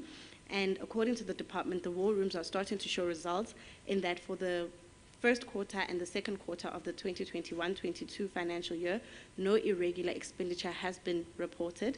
The department anticipated that by the end of the 2021-22 financial year, significant leadership improvements would have been notable in other areas, including in terms of implementation of the AG findings and general performance improvements. And our recommendation is that it is recommended that the resolution remain open, as well as for the department to provide its assessment of the impact of the plans which it has submitted to the committee in the 2021-22 financial year, as well as to indicate if it has revised the plan for implementation in the current financial year, which is 2022-23 financial year, and the plan must be submitted to the committee. There was the comment, I think, Honourable Members, one of the things that I see as a problem is the understanding of what we mean, of the department's understanding what we mean when we say the AG has found that senior management didn't do 1, 2, 3, 4. I think the MEC earlier said we mustn't be mechanical. We should be mechanical because it's a finding. It means there's a problem of poor leadership. There must be interventions. I think it's this understanding that when you say consequence management, people think that you must punish people. It's not the only way to do it, because sometimes the problem could be the systems, so you must address the systems. Yes, there are times when it's the person, so you must be able to address that. But yeah, I don't know what your comment is on this one, on the whether it's properly captured and the follow-up matters are fine. Yes, okay, fine. You can move on to the next one. Thank you, Chair. The next section deals with emphasis of matters, and the first one under emphasis of matters is significant uncertainty relating to litigation. The House had resolved that the department must submit a quarterly progress report on the finalization of the lawsuits reported from the period 31st March 2020 by 31st January 2022, and a quarterly progress report continuing up until the finalization thereof, and that the department must investigate alternative measures to reduce the occurrence of lawsuits and submit a plan to the committee by the 31st of January 2022. The AGSA had found that the department was a defendant in various lawsuits. The ultimate outcome of the matter could not be determined at the time, and no provision for any liability that may result had been made in the financial statements. The analysis by the researchers is that the committee had previously established that claims against the department had increased by 207 million in the 2020-2021 financial year, and the settled litigations amounted to 124 million. Overall, there was an increase of 22% as compared to the previous financial year. The increase in litigation reported was as a result of the department receiving summons amounting to 207 million during the year under review for the contract that was cancelled against the contractor in relation to poor performance and claims for compensation. In its response to House resolutions, the department has submitted a list indicating 87 litigation cases, and these are for the period ranging from the 25th of June 2019 to the 13th of December 2021. According to the department, the progress on the finalization of the lawsuits is as follows. It currently has a total of 87 lawsuits, of which only 12 have been finalized, while 70 are active and 2 are dormant, and 3 are listed as accruals. The department has also reported that it has implemented the following measures: the utilization of the electronic invoicing service system, the supplier registration and submission of invoices through the electronic invoicing system, direct payments by client departments of health of service provider invoices on the EIS system, standard operating procedures drafted to streamline payments between DID and client departments. Training sessions have been held on contract management, being project management webinar on contracts that was held on the 20th of August 2021 that was dealing with the role of contract management in the successful delivery or failure of infrastructure projects, choice of contracts, contract disputes, performance monitoring and evaluation, and poor contract performance. Management of poor contractor performance, project scope change or variation orders or compensation events management, late payments of contractors and subcontractors, and the workshop that was held on the 5th of November 2021 for project managers on procurement processes and variation, financial management compliance, contract management and project management infrastructure delivery system related content, and integrated construction management workshops that were held on the 6th of December 2021 with a focus on construction law principles. The committee recommendation is that the resolution should remain open, as it is expected that the department will give quarterly progress reports until all lawsuits are finalized. The committee will assess the rate at which the lawsuits are being finalized and new ones are determined. The department must investigate alternative measures to reduce the occurrence of lawsuits and submit the plan to the committee by the 31st of January 2022. Any comments? Honorable Delange. Chair, thank you. If I may make a suggestion. If we look at the amounts that was named earlier in the report, and also with the questions that we had to read in the previous session, when we write an amount there, can we just have the researchers just write next to it M or B or something, just to make it easier for us? Because in the previous session, it was the amount, and then it was a comma, and then 00. And then this one, it's only the amount. So now I've got to go and excuse me, but I've got to go and count to see where we are.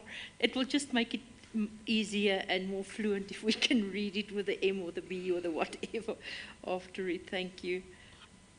It's like you read my mind. You know, when we're in the house and I hear chairpersons reading reports, there's a difference between saying the department had 27 million and saying the department is allocated 27 million rand. Because if you say rand, it's money. If you say just 27 million, it's like it's units of something. So I had Lerato also just say 207 million rand. You say rand. I don't know if it's dollars or, but I think I hear you. M for million, B for billion. Yeah. Yeah, sure. No, it's understandable. I think, honourable members, we also need some discussion around litigations generally, because there are departments that really, in the way things are, it's going to be difficult for them to move out of that. I mean, I'm talking health, I'm talking DID, but they must find ways to investigate what are the reasons, and can they be able to deal with them. The first time we met, I won't forget this. The MEC for Health was MEC Masuku. He indicated that they've set up a process where if there's any litigation, they look at it, and if the result is that we must pay the person some so that they can go to a hospital, then we say, no, we'll take that person to our own hospital, which is cheaper, and in that way we deal with those things. So I'm saying it's important that departments, when I say there's litigation and then what, they must look at what they need to do, what are the issues, investigate, see what they can do to deal with it. And I think it's one of the important things that you must look at. But it would seem that some of them are investigated by the Office of the Premier, some, not all. So obviously when we engage the Office of the Premier, we'll also have to make those follow-ups. But yeah, we're happy with that, Honorable, I nearly said Honorable Lerato. Okay, go ahead, Lerato. Thank you, Chair, and Honorable Delange's comment is noted. Sorry about that. The next section will be the restatement of prior year amounts. The House had resolved that the department must implement adequate processes to curb restatements of corresponding figures and provide the committee with a progress report detailing the effectiveness of the process by the 31st of January 2022 and a quarterly progress report continuing up until the end of June 2022. The AGSA had found that the corresponding figures for the 31st of March 2020 were restated as a result of errors discovered in the financial statements of the department as at the end of the year 31st March 2021. And in our research analysis, we stated that the committee had previously established that the department had issued applications through the Department of Rural Development and Land Reform for change of ownership for properties that were registered in the name of the Republic of South Africa to be registered in Gauteng Provincial Government. The Gauteng Department of Infrastructure Development was not provided with confirmation through Item 28 certificate, which serves as confirmation of change of ownership in the period in which the change occurred. Through further engagements, the Department of Rural Development and Land Reform, the Department of DID was furnished with Item 28 certificates, which had been processed in the previous year. The department had since updated the immovable asset register and financial statement disclosure notes by correcting the opening balance of immovable assets in line with the requirements of the financial reporting framework, modified cash standard, during the preparation of the annual financial statement. The committee further noted that the department has put in place the following corrective measures to minimize the occurrence of a similar finding. First, established a war room which convenes every Wednesday, chaired by the head of department, of which the main purpose is to track the implementation of remedial actions for findings that were raised by the Auditor General in the 2020-2021 financial year. And two, property management unit is verifying all those properties that have not vested into Gauteng Provincial Government through the Department of Rural Development and Land Reform to confirm that all properties that have vested into GPG are recorded in the 2021-2022 financial year. The department has reported that in its recent follow-up with the Department of Rural Development and Land Reform, only 5 item 28 certificates have been confirmed and received, and all are vested in the 2021-2022 financial year. Consequently, these will not result in restatement of an opening balance. The immovable asset register has been duly updated, including disclosure notes on the financial statements. The committee recommendation is that the resolution should remain open for the Gauteng Department of Infrastructure Development to provide an overview of properties it anticipates are still to be transferred for registration in the Gauteng Provincial Government, and also to provide clarity on how the 5 item 28 certificates which have been confirmed and received are all vested in the 2021-2022 financial year will not result in restatement of an opening balance. Okay, any comments? Okay. Just a suggestion. I can see that she's reading everything, word for word, line for line.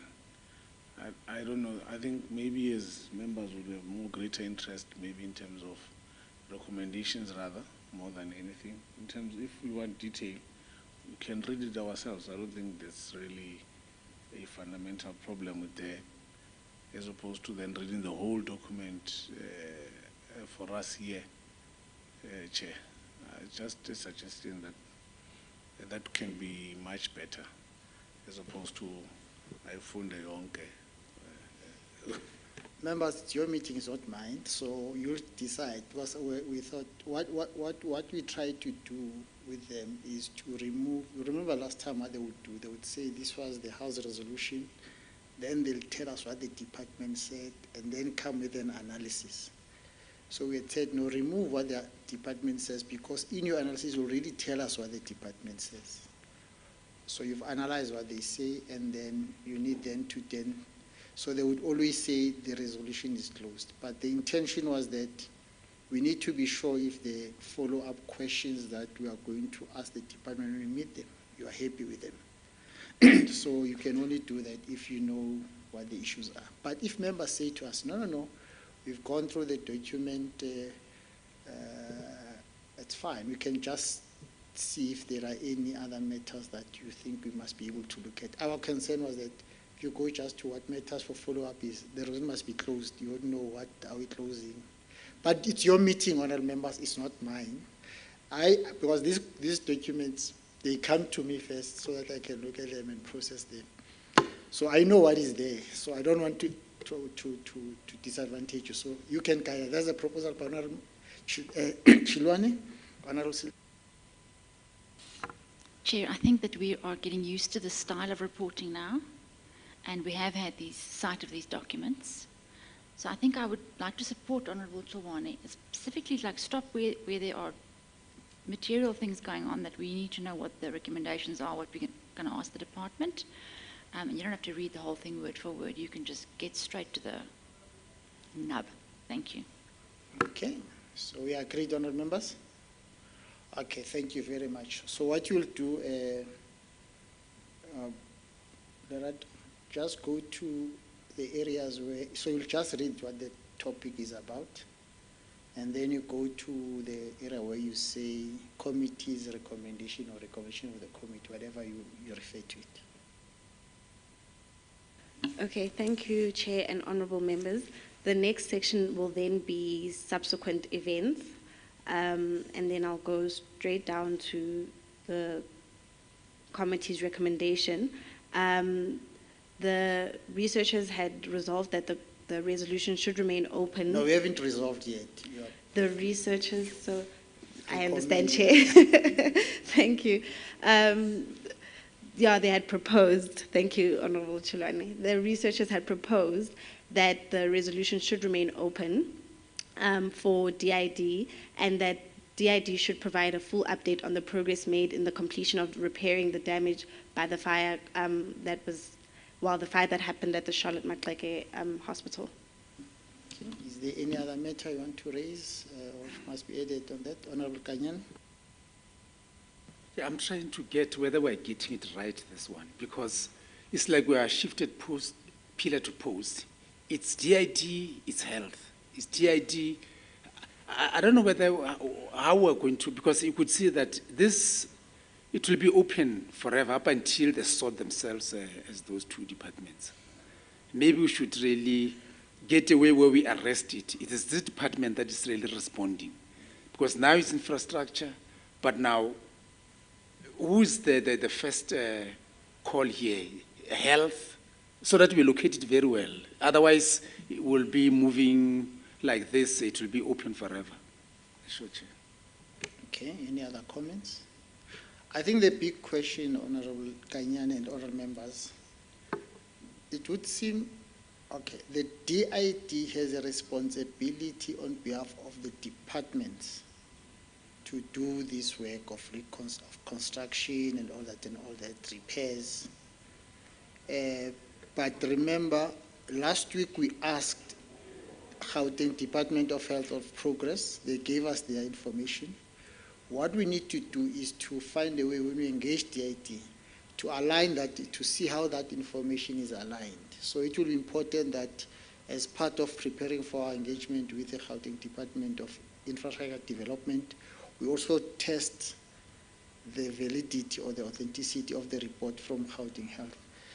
When we engage the Premier, we should also ask what is the progress, because remember the Premier announced at the State of the Province address that they are now trying to take some functions from DID to relevant departments. So on this specific one, we need to be sure what is happening. So can you take like that, Honorable Tilanga?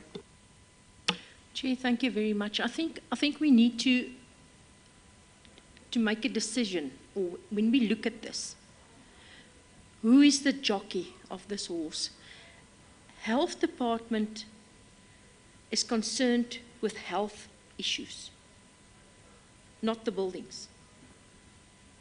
Who's the legal appointed person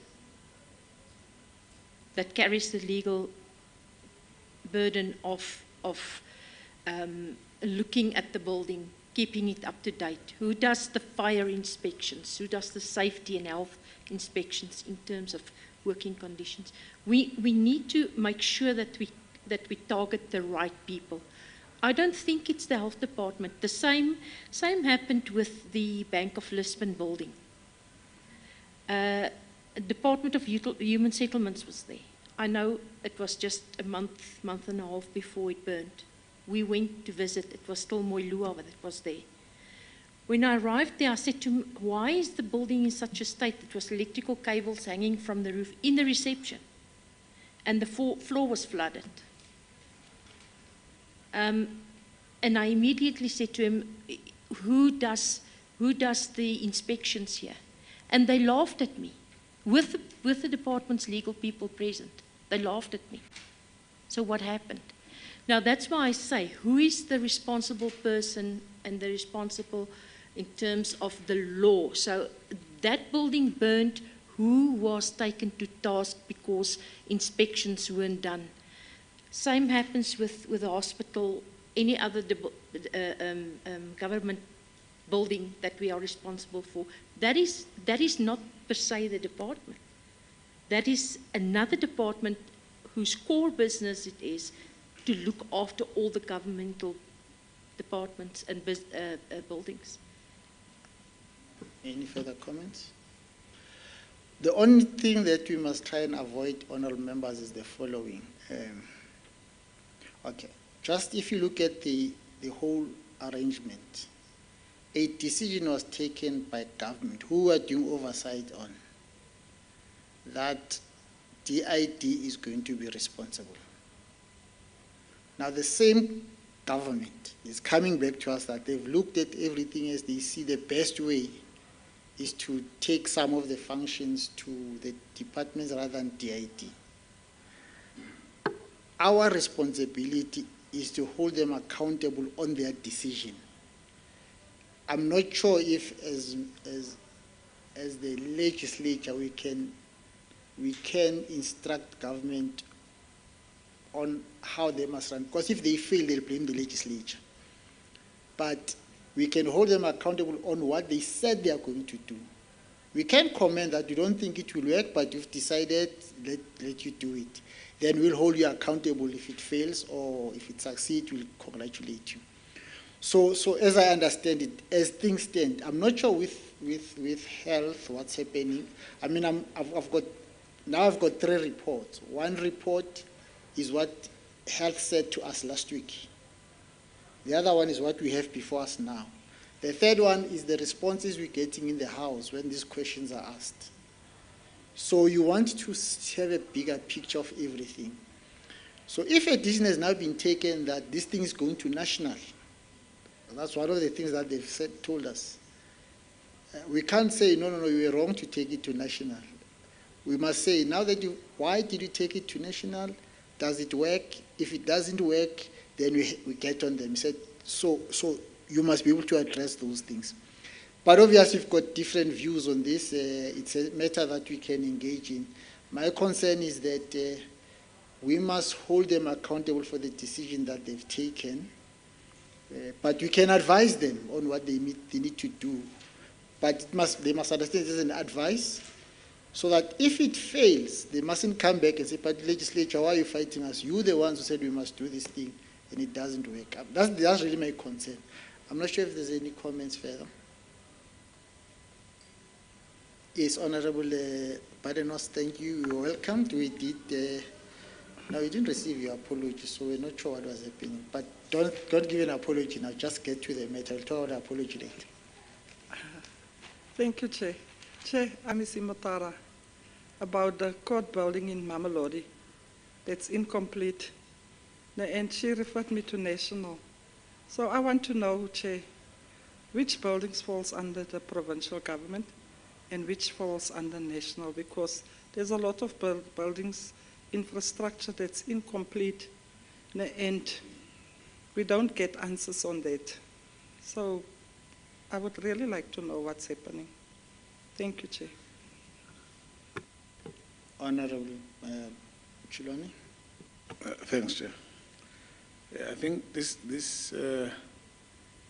issue is quite complex, as you look at it. I mean, I know, for instance, in education, there is a House resolution that is recommending that infrastructure work must move back to the department, to education from DID.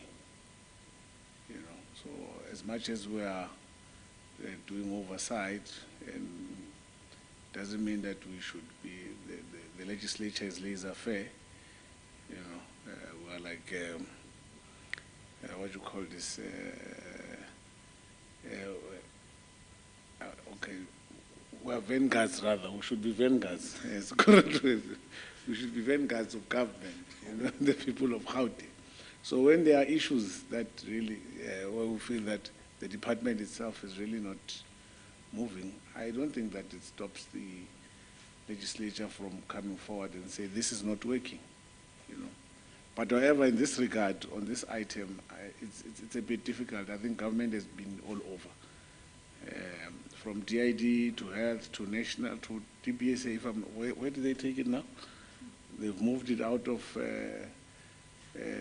DID. Now national is running with it. It just shows that really there's no synergy, there's no cohesion, and there's no clarity, on this matter. And I think it's one of those matters that will be on the table for SCOPA and health for many years to come, because it's not clear, what is really happening in terms of who's accountable for which, development in this. So it's quite complex on its own. You know, I think the best person that we can bring to account on the matter is the premier, the OCPOL itself. Yeah. That's when maybe most probably we can get one, you know, consistent answer. But as things stand, I can tell you most probably JD will come back and say, no, you were supposed to ask health this question. You know. And you know what is worse is that when the Auditor General comes, they audit health, you know, irrespective of DID doing the implementation. DID doesn't get audited on this, on the finances. It's health that is accountable for the budget. So that is one of the other, you know, dynamic of this issue. Okay. So let's agree that one, now that you've raised what you've said at the end, Honorable Shilwane, one of the things we must engage them is just to give us, because that also confuses me, how they manage particularly payment for delivery of service on behalf of what they call client departments. Who pays for what happens? So that's one question we must ask them so they can clarify we have a sense. Secondly, I think we must still ask them their own impression on progress on this matter, because they had some responsibility at some stage.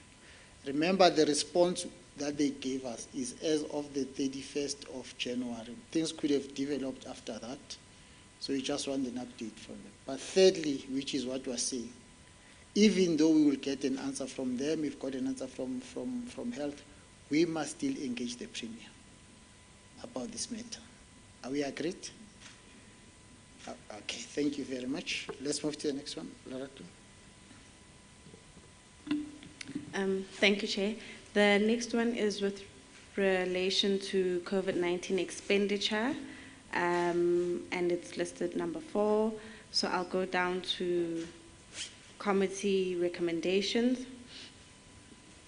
The resolution should remain open, and the department has to provide further details on the progress on each of the projects for the period of to the period that ends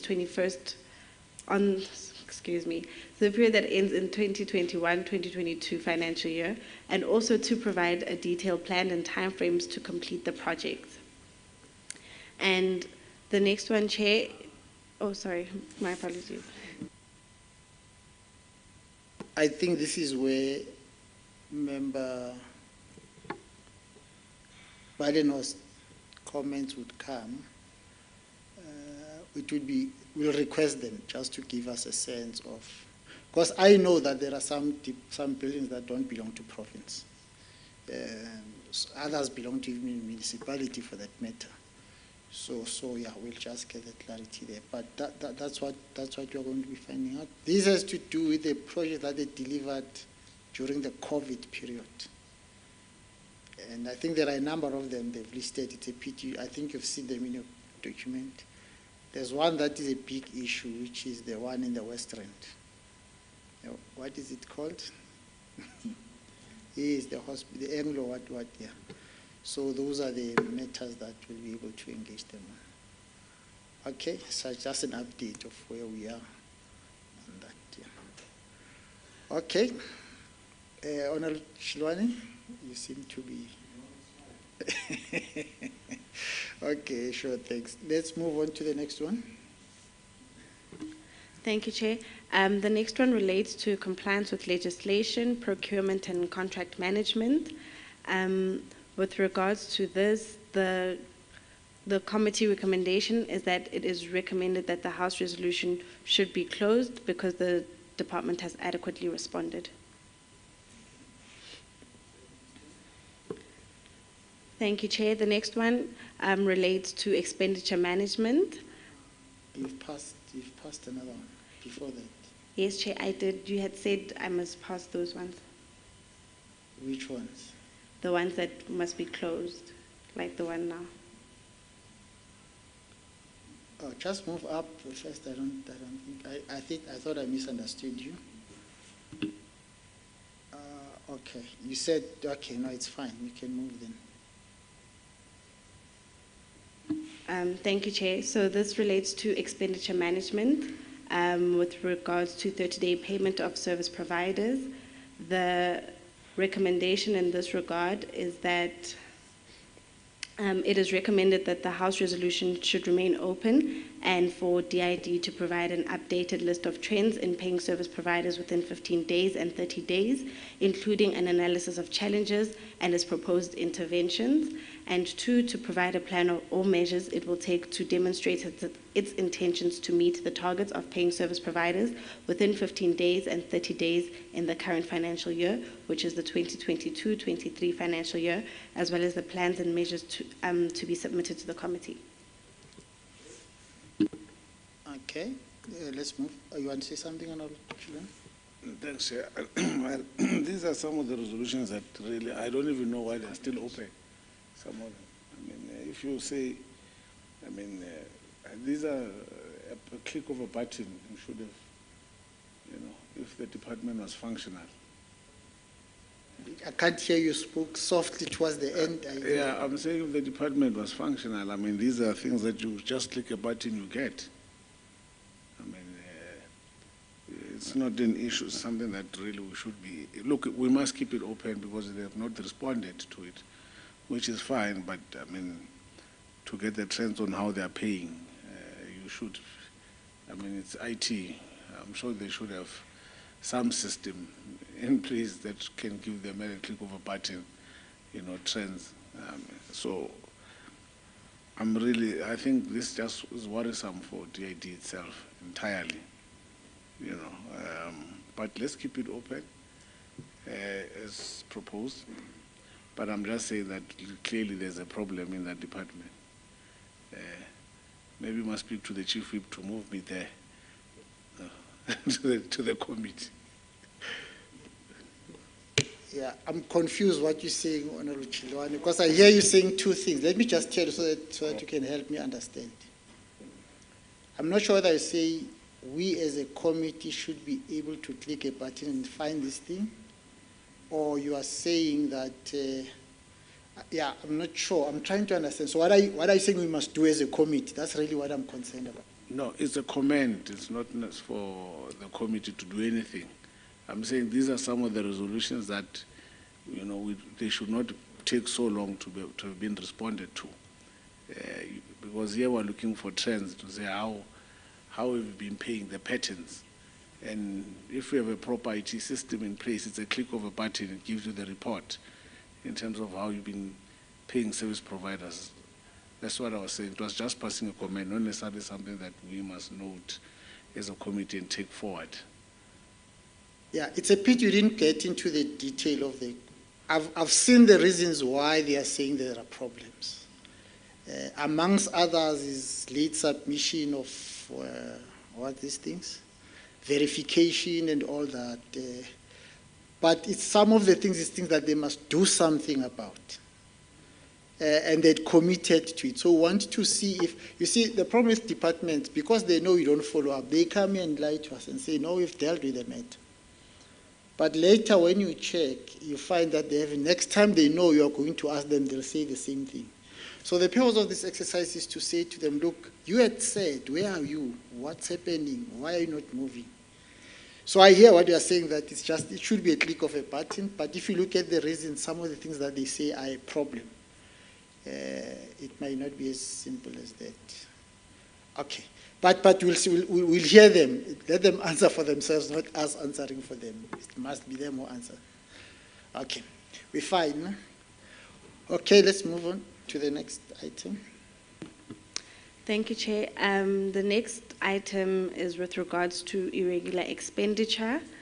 And in this regard, the committee recommendation is that the resolution should remain open and for the Department of Infrastructure to provide an explanation for the consultant appointed in the first week of December 2021 to investigate irregular expenditure within 60 days, not to have finalized the investigations within the prescribed period, and 2, to provide the committee with steps it has taken resulting from recommendations of the investigations it conducted. 3, to provide an assessment of the effectiveness of the corrective measures which were reported to the committee in November 2021 to have been put in place to deal with the occurrence of the irregular expenditure during the year 2020-2021 and the prior year to that, which was the 2019-20 financial year, as well as lastly, to provide the committee with a plan or measures the department has put in place to prevent occurrence of irregular expenditure in the 2022-2023 financial year. Okay, any comments? Yeah, I honourable members, maybe for that, so that it's recorded, I think we need a discussion as the committee on irregular expenditure. I'll tell you why. The comment made by MEC Maile earlier, number 1. Number 2, if you look at this department and they've been treating, it looks like I don't think it's this only department, there are other departments. Remember last year we took our time to investigate irregular expenditure, fruitless and effective expenditure and all that. Then we discovered when we were asking them questions, what's the problem? Only then some of them did they begin to investigate. That's why you've got 2014, especially human settlement. And if you look at these ones, a number of them is like they've just started investigation because you asked the question. So it's important that we really, because that's a big problem with the AG raises. The problem is that sometimes it's not the issue of the current financial year. Sometimes, most of the time it is. The bigger issue is the previous ones, that they are not investigating, they are not taking serious actions against whoever is found. And that's what the PFME requires them to do. And if they can manage that, I think lots of other problems with audit will be reduced. So the point I want to make, then, honourable members, is that we might also have to have an understanding of this new framework that now says move from 500,000 to 1 million. We might have to have a discussion as the committee about that and maybe have our view on it. So we might want to get somebody who can just, maybe even Treasury can explain to us this new framework, what it means, and then we take it from there. But I think it's clear on what you want to follow up on these matters, as noted by Lerato. Honourable Dilang. Chair, if I might ask, I raised this point on Tuesday when we also saw the department with a public hearing. I just want to ask, when you take the findings of the Auditor General, which is very broad, and just touch base on a few things under a few headings. But if you go and look at internal audits, the internal audits are going to give you the reality. In other words, where they're mistaken and then they package the things so that the Auditor General sees something and then they do or do not have findings on those issues. I really think that our internal audits we should get at least reports on them and see how they find things, because therein you will see when the systems are faulty and ineffective, whether it's people ineffective or not understanding how and what to do, or just negligence. And that's the reports that we want to deal with, apart from obviously the overhead findings of the Auditor General. Those are the ones that's going to tell us, is the department effective and is the management effective? Because they've been playing musical chairs there for quite some time now, in terms of the senior staff in that department, as well as, like the MEC said. But still, then we need to revert back to the Premier's office, because he's in charge of the person he put there. So they must all come to the party and say what's going on there. We can't just, it's bad business practice to say, yes, but these things happen. It's not supposed to happen. That's why we have audits and systems. Okay, thank you, Chair. Thank you. Any other comments? Let me give Honourable Badenhorst and then Bomi. Chair, thank you. I like to agree with Member Talanga, because why? It's true, because if the internal audits are being done, then we would have seen the findings and what's happening truly in the department. But without internal auditing, you'll never find anything. Thank you, Chair. Bongi.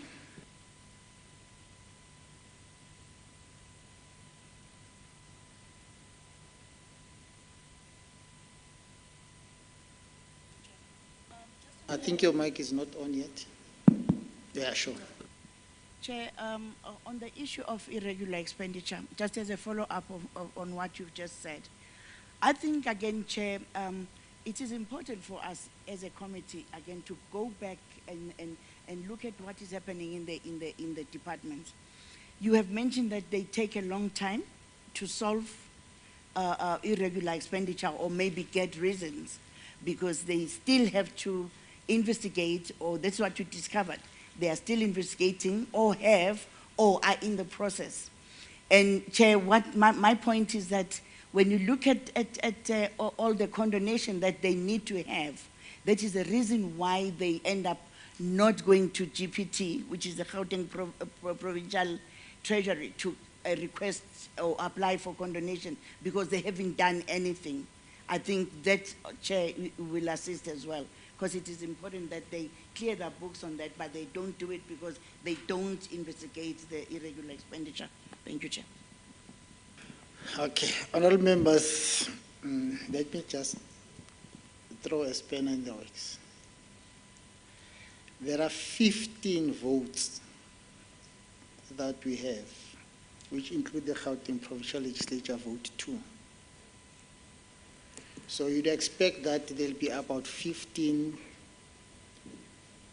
what do you call these things, internal audit teams. It's just officials employed by the departments. There are 15 such units. They're supposed to be. I'm not sure if they are, but they're supposed to be. In the legislature must have one. So they produce reports. Now, honorable members are saying, no, we need those 15 reports. Who's going to analyze them? That's my biggest worry, because you only have 2 researchers. And those things are technical, financial, technical, and everything. That's why I had made a proposal earlier that already there's an institution or a body that is doing that exactly, which we can engage to assist us with that information, which is Gauteng Treasury.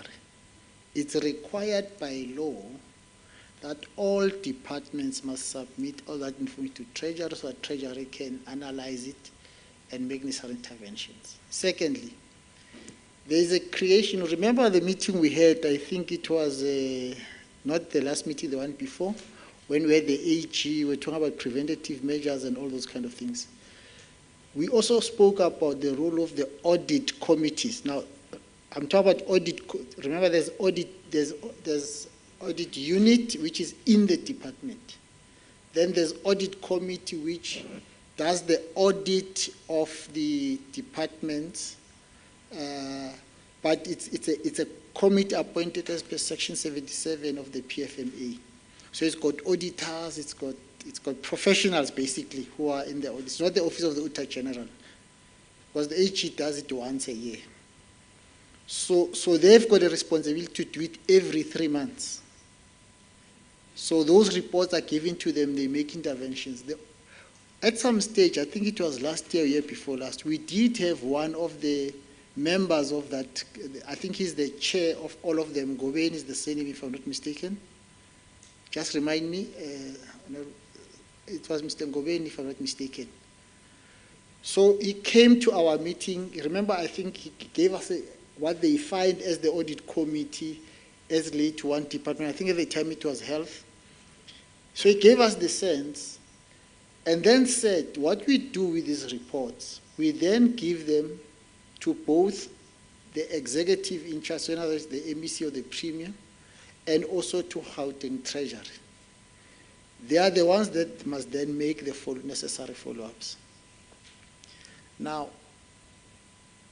my proposal, honorable members, is the following, that number one, I think we need to create a relationship between ourselves and Treasury to be able to give us that report with that analysis. Let me give a practical example.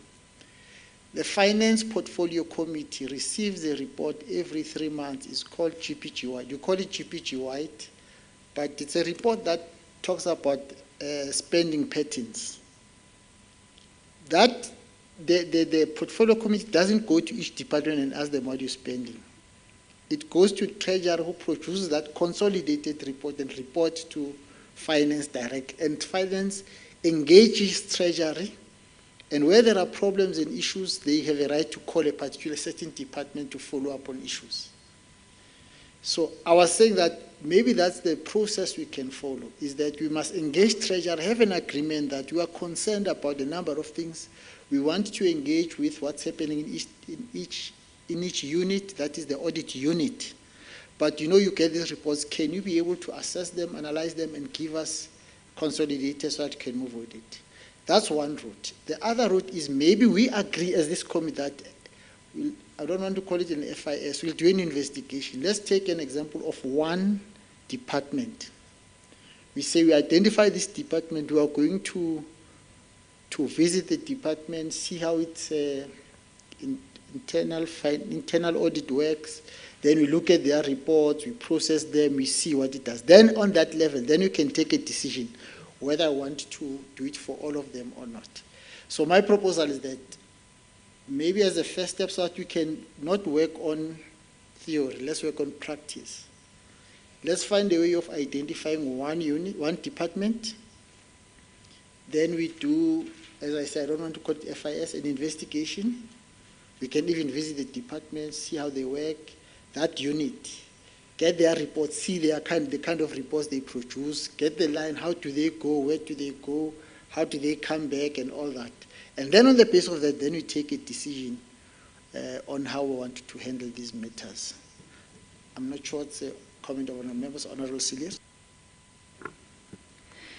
Chair, I agree with you. I want to give the researchers a little bit of a sigh of relief about those internal audit reports. But I think that whilst your suggestion is very good, we are going to need to do a little bit of theoretical examination before we go into practice with that one department and one examination. I'm not sure if it's going to be useful for committee members, but it will be useful for me. Treasury put out very useful frameworks on irregular expenditure, on fruitless and wasteful expenditure, and on unauthorized expenditure. And they explain in the framework exactly what it is, how to recognize it, how to assess it. Let's just take irregular expenditure. How to confirm if it is irregular, how to confirm non-compliance, how to make a determination, how to do an investigation. Then it goes on to say, how do you recover? How do you transfer to the loss control function or other relevant function? How do you quantify the debt? How do you raise the debt? How do you inform the responsible employee? So there are lots and lots and lots of steps involved to the time where a thing comes to us and we have to say, no, we're not going to accept it, we're going to raise it as a first charge against their next budget, or maybe we should become very familiar with these frameworks first. And then we can take that one department and that one instance of irregular expenditure and practice it. And then I think we'll understand why it takes the department so long to do it, or why it's just too much for them. The official walks into a gemors, and this kind of stuff that happened in the past, I'm not going to deal with that now. I'm going to deal with stuff that's right in front of me first, and then I'll get to that stuff later, and then these things transfer from financial year to financial year. So I think we must just spend a little bit of time going over these frameworks so we understand what it takes of an official to take a piece of irregular expenditure and move it from throughout the whole process until it's cleared and it no longer is raised by the AG, and then that'll help us to understand as well. And then we'll do what you've suggested, which is a very good suggestion. We pick one instance and we go through the process. Because I would like to ask Treasury, if they are putting deadlines in place, are they saying to departments, you have 3 months to sort this out, to get us to step 5, and then we're going to check on you, and if you haven't done it, or if you've done it, you've got now 30 days to go to step 6, but you must have these things either condoned or something must have happened within a year. And I'm not sure that that's happening. I think there's a bit of a, maybe because of the officialdom that's changing the whole time, or because of other factors, I don't think there is a dependable, predictable system in place, Chair. Any comments? Okay, I think there's an agreement. So this is our resolution. One, we're gonna engage Treasury and ask them to take us through these frameworks. And maybe it's something that we should do in our first meeting in July, right? So our first meeting as a committee is a workshop on those. Two, after that, we will identify a department where we're going to focus on their internal audit. So by that time, we'd have agreed on the framework. What we are going to, when we identify what are we going to be checking. So based on the workshop we'd have had, then we can identify. Then we go through the process. At the end of the process, then we'll assess what is the best way forward for this committee to be empowered to do oversight on that work. Agreed? Okay, thank you very much. So we've noted that. Okay, Director, are we done now? Okay, you move on. Yes, thank you, Chair. We move on to fruitless and wasteful expenditure. And with the committee recommendation for fruitless and wasteful expenditure, it is recommended that the resolution should remain open and for the Gauteng Department of Infrastructure and Development to provide clarity on the correlation in investigation by the task team and investigation by the consultants of its fruitless and wasteful expenditure incurred on the heat ventilation and aircon equipment project, and two, provide an update on the matter which was referred to the State Attorney relating to the 17 million rand irregular expenditure which was uncovered through a report. Agreed. Okay, move to next one. Okay, Chair, the next one is with regards to investigations. The committee recommendation is that the resolution is recommended to remain open and for the Gauteng Department of Infrastructure to provide further clarity if there were no other investigations it had conducted in the 2020-2021 and the 2021-2022 financial years outside of those related to irregular expenditure. Agreed. Okay, thank you. And then move to the next one. Okay, Chair, and I just want to understand the following ones through to the end are all closed, and you had initially said that I must just focus on the ones where there's recommendations. Okay, if that's the case, you don't have to. But there's one thing I want to ask from honorable members. We always talk about this IT thing, that item there. I've got a confession to make. I still don't understand what that is. So I wanted to check if it's a problem we have as a committee, maybe we should ask eGov to come just to explain to us.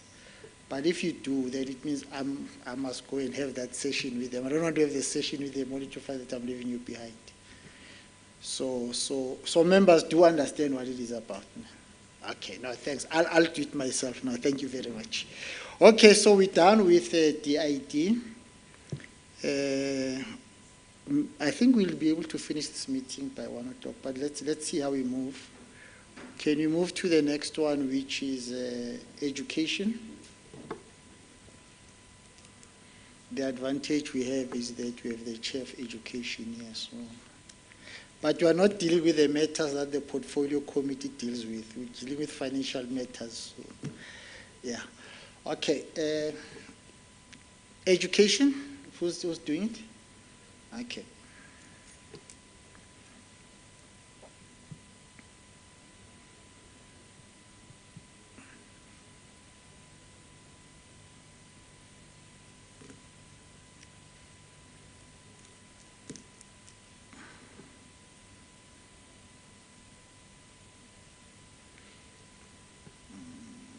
Are you winning?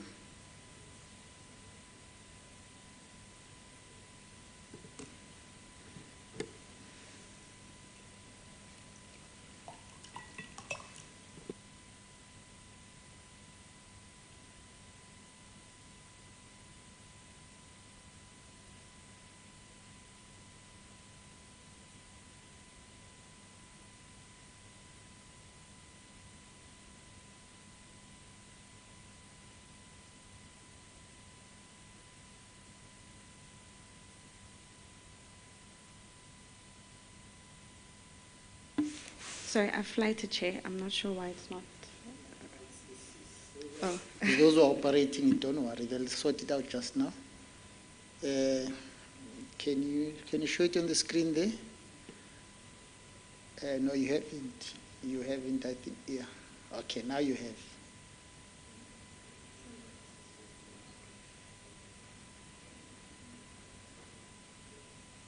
Were you able to, what do you call that thing? Share the screen?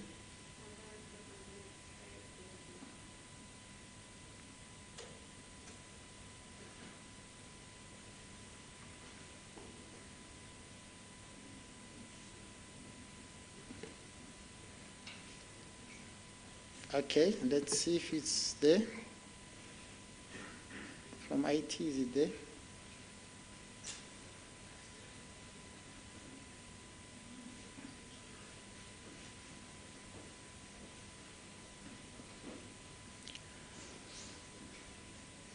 Okay, so we're just trying to sort out those technical issues. So as long as honourable members don't forget the objective, follow up on resolutions, try implications for the immediate past financial year. Moving forward, are we not going to see these things happening? Okay, over to you, Lerato. Thank you very much to the IT team. Okay, thank you, Chair. I'll be presenting the House analysis of House resolutions for the Department of Education. I'll take the introduction as read as in the previous presentation, and I'll go straight to the next matter, which is the matter of emphasis, which is contingent liabilities. And the committee recommendation in this regard is that it is recommended that the resolution be closed, however, that the department is required to provide an explanation of the relevance of the developed plan in the current financial year. So basically it means we're happy with the explanation, don't have any follow-up issues, but we just want to know that we're not going to see these things moving forward. Okay, Honourable Celia. Chair, just keep in mind with contingent liabilities, the department's never going to get out of contingent liabilities. There's always going to be a kid falling at school and stuff's always going to happen. So it's good that we're asking them for a report, but we mustn't be of the view that this is going to stop at some point in time. It's a rolling thing. So I don't know if we want to maybe just phrase it differently, or I don't want to keep it open necessarily, but I don't want SCOPA to be under the impression that we're going to wipe out contingent liabilities and we're never going to have to deal with them again, because that's not how that works. I think you're correct. It's just the phrase. I think from what we requested them, we satisfied. That's why we're closing the resolution. But remember, we have now resolved that we need to also look forward looking. So want them to say to us, we do have contingent liability. We're moving towards reducing them, because they, like you say, they'll never eliminate. Reducing them, but these are our plans to ensure that.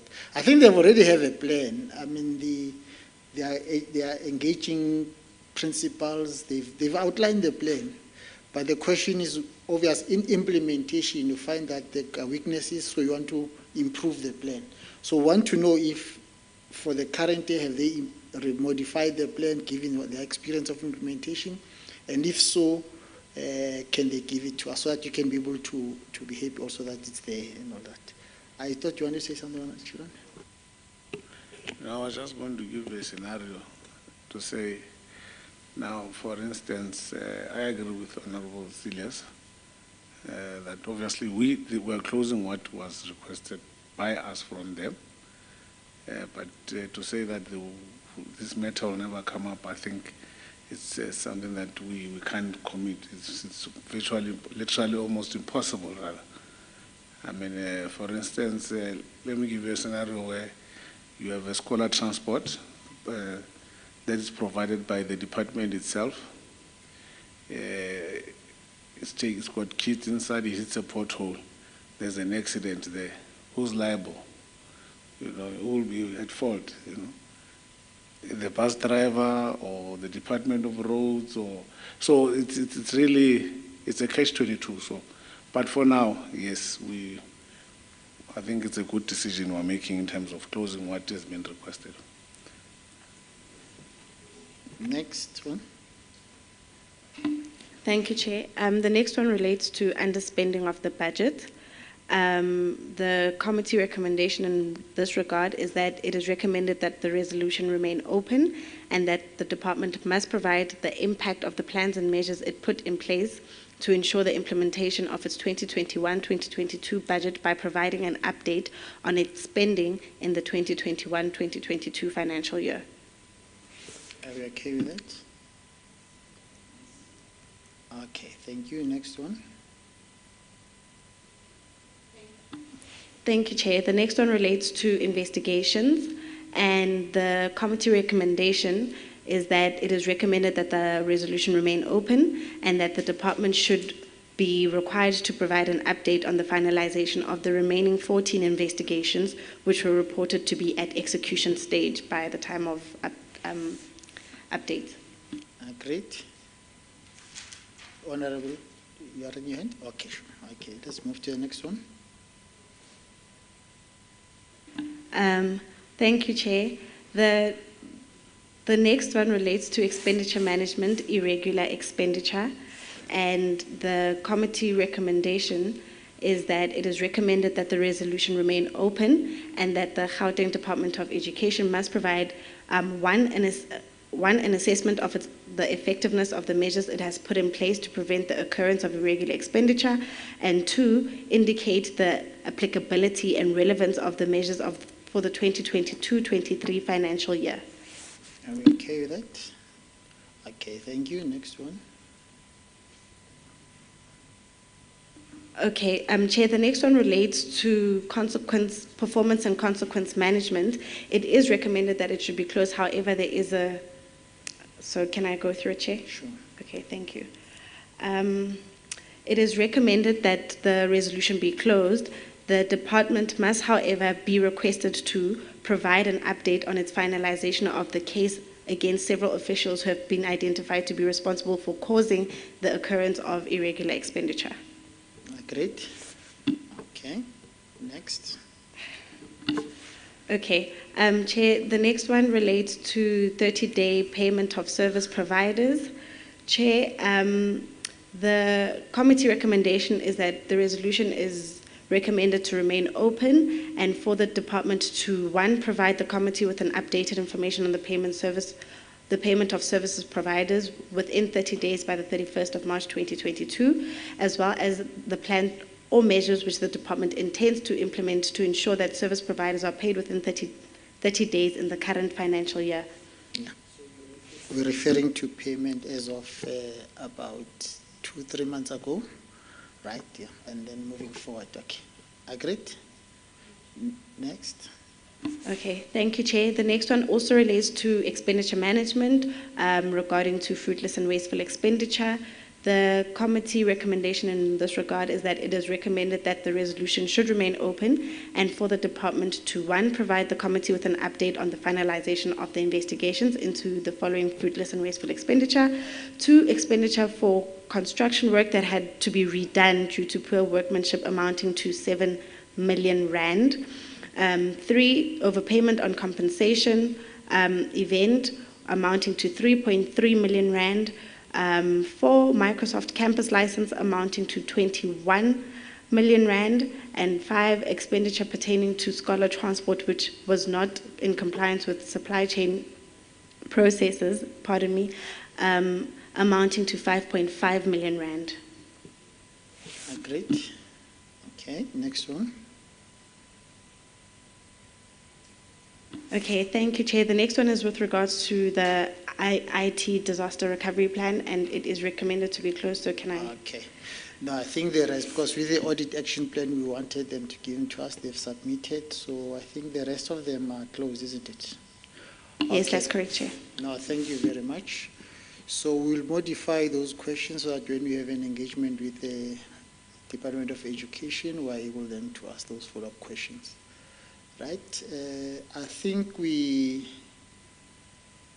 okay, the next one is Gauteng legislature, am I correct? Yes, Chair. Okay, who's doing that? Remember Gauteng legislature, did they receive a clean audit? No. They did, yeah. Okay, so, yeah. I hope you are responding as a member of SCOPA, not as presiding officer. Yeah, sure, thank you. Yes. And maybe Bongi, if she can be ready with the last two, I think is the G fleet and the one for transport. I think will be done by 1. So we'll finish our meeting earlier than we had agreed. Okay, you took that one off and then you take. Yeah, okay, sure. Go ahead. Can you help again, IT?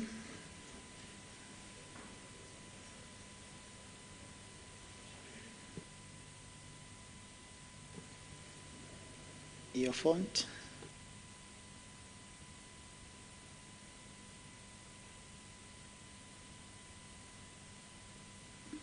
Okay, thank you, Chair. I'll be presenting the Gauteng Provincial Legislature. The first one is with regards to material uncertainties, Chair. I'll go straight to the committee recommendations. It is recommended that the resolution remain open until the conclusion and finalization of all lawsuits. Okay. Great. Let's move to the next one. Claims and recoveries. Thank you, Chair. The next one is indeed claims and recoveries. And in terms of the committee's recommendation, it is recommended that the resolution remain open until such a time that all late members' funds are finalized. Okay. Great.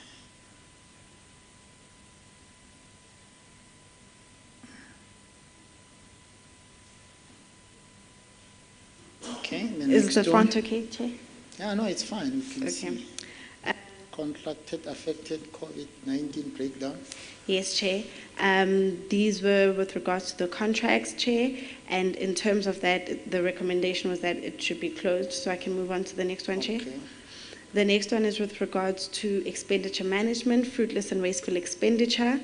The committee recommendation was that it should remain open. And what would be the reason? The reason was that it was not adequately responded to, in that the GPL indicated that it had attached audit strategy, which it had not. So we just wanted strategy, that's all. Yeah, we weren't able to analyze its response because. Okay. Yes, Chair. So remember, we are not calling GPL to our hearings. So it's just the follow-up that you must just ask for that, and then that's all.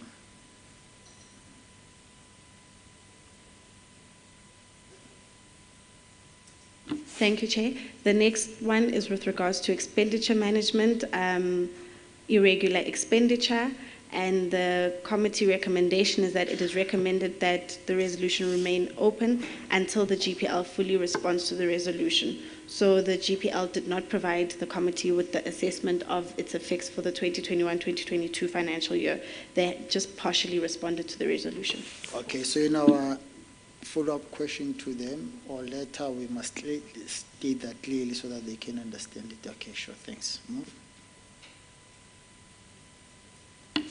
The next one, the next resolution to that is recommended to be closed, so I will move past it, Chair.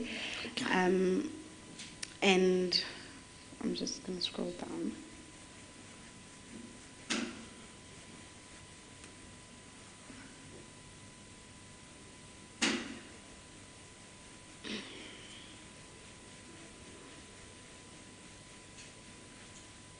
I think that's it because it was about the audit action plan. It's normally Yes, the Chair. last part, yeah. It is the audit action plan. Okay. It's just the table is long. Yeah. Okay. No, it's fine. Then I think that's the response to GPL.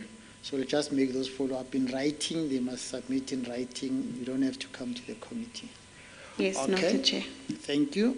Let's deal with, I think we're done with that. Let's deal with the two entities of roads. Bongi.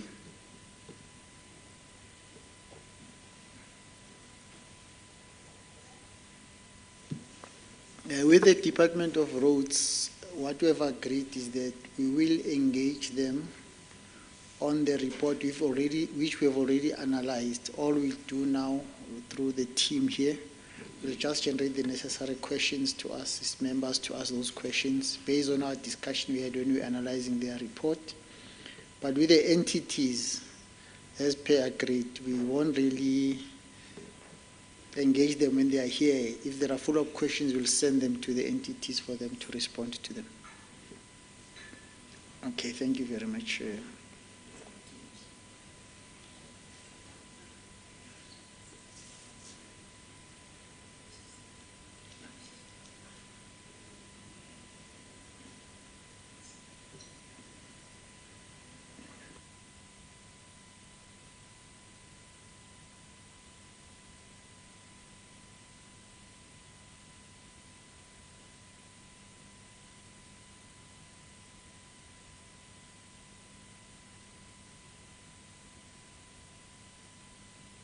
Okay, increase your font, please.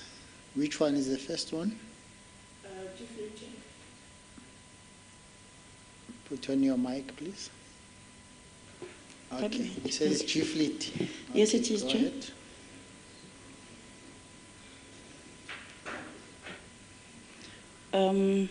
Thank you, Chair. The first one will be a GFLIT, and can I take the first paragraph as read? We go on to the findings. It is a construction. It is a qualified opinion on property, plant and equipment, Chair. And we had, the resolution was that... Now, members said just go to your recommendations. Right, recommendations, okay. Sorry, Chair. Can I have my mouse? Be careful that there are no rats here.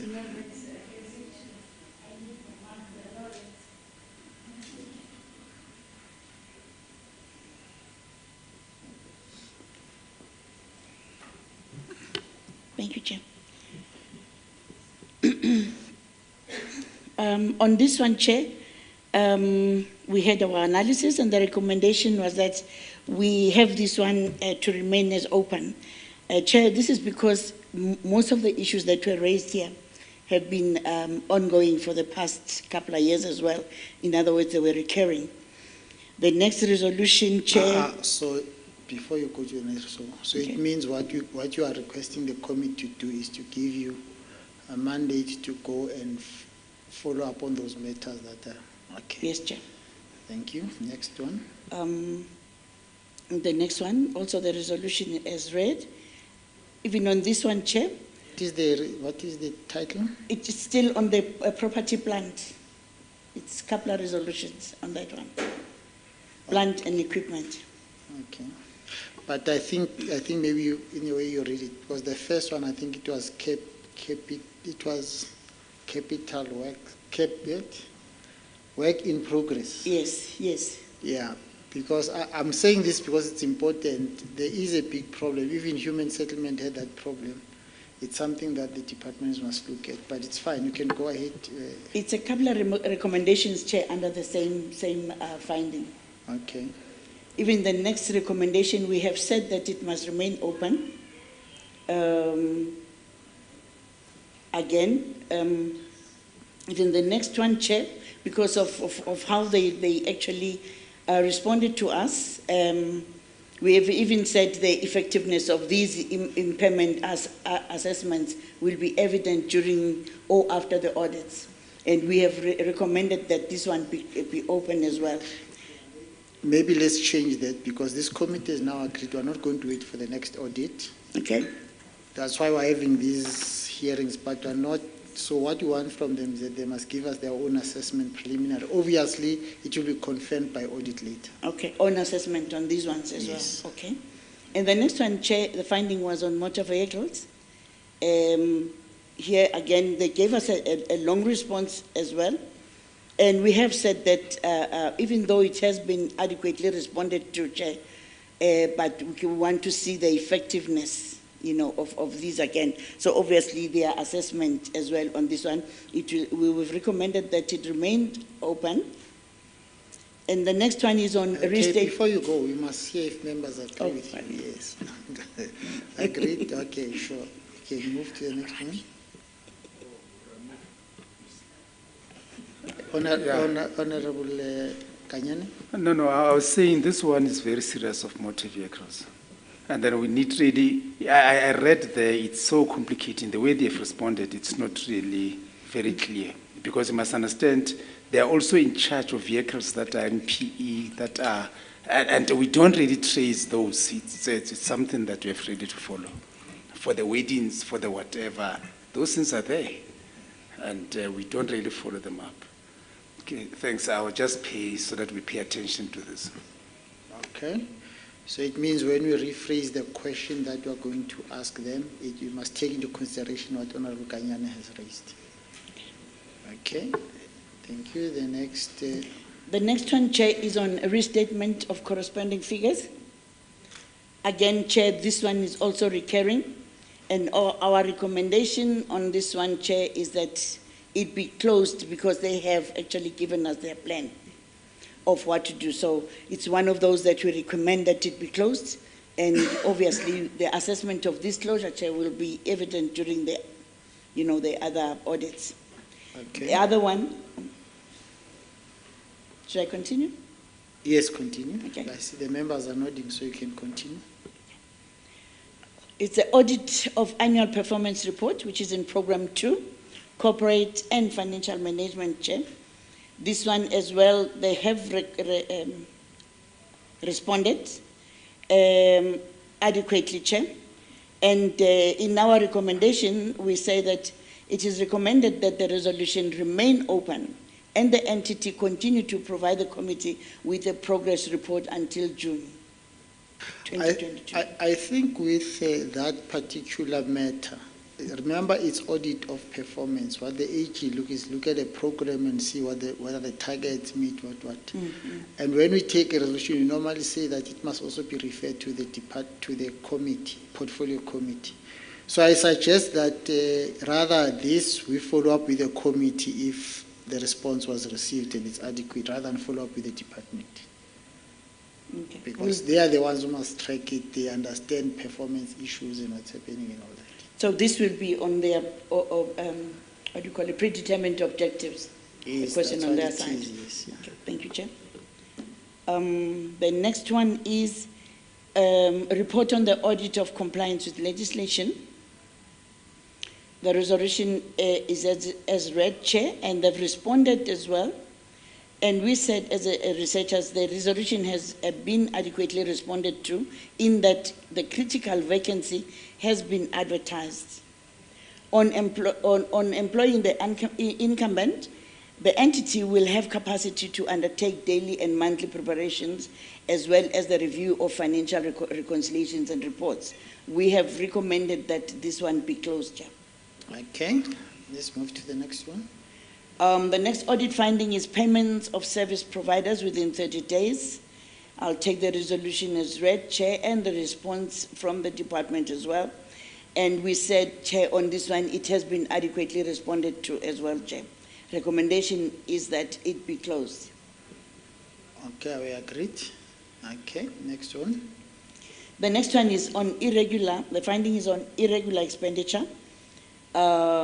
Again, the House resolution is as read, and we say in our analysis, the resolution has been adequately responded to. And in relation to an expired property lease contract, which was investigated and concluded. As the request for condonation has been forwarded to Treasury, this should therefore not be an audit finding in the 2021-22 financial year. We recommend that it be closed as well, Chair. Maybe what you can add there is we following up with Treasury on finalizing the condonment and all that. Okay, thank you. Thank you, Chair. Honourable members, if there's anything, I'll see when you raise your hand, but I suspect that you're fine with that. Okay, let's move to the next one. The next one, again, the finding is on fruitless and wasteful expenditure. The House resolution is taken as read, and our analysis is that it has been adequately responded to. But however, the entity should provide the committee with the outcome of the investigation as soon as it is finalized.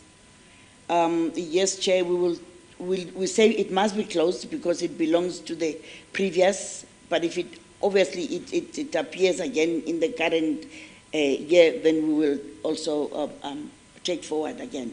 Yeah, But we have, and as agreed, it's one of the matters we'll also take up with the Office of the Premier. yes, Chair. Okay, thank you. I don't see any hands from members. You can continue. The next one is on internal control deficiencies, and the audit finding on those ones is it's internal control.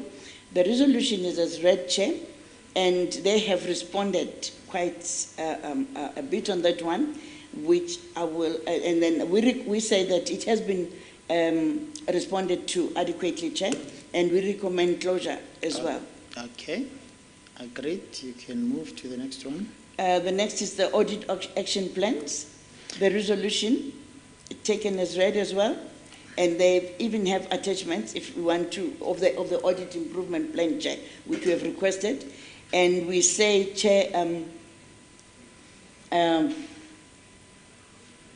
the recommendation we recommend that it must remain open, Chair, until such time when all the audit improvement plans have been implemented. All the revised dates for implementations are as at 31 March 22. In other words, we are not sure whether they have managed to implement all those recommendations by the end of the financial year, Chair. Maybe we should take a general resolution here, because where we asked for audit action plans, we asked for three things: submission, assessment, and update. So maybe what we need to do, because we've asked all departments, we must check all of them. Just ask, because we said we want it by the 31st of March. So it means there's supposed to be submissions made now. We could just maybe give them an extension by the end of June.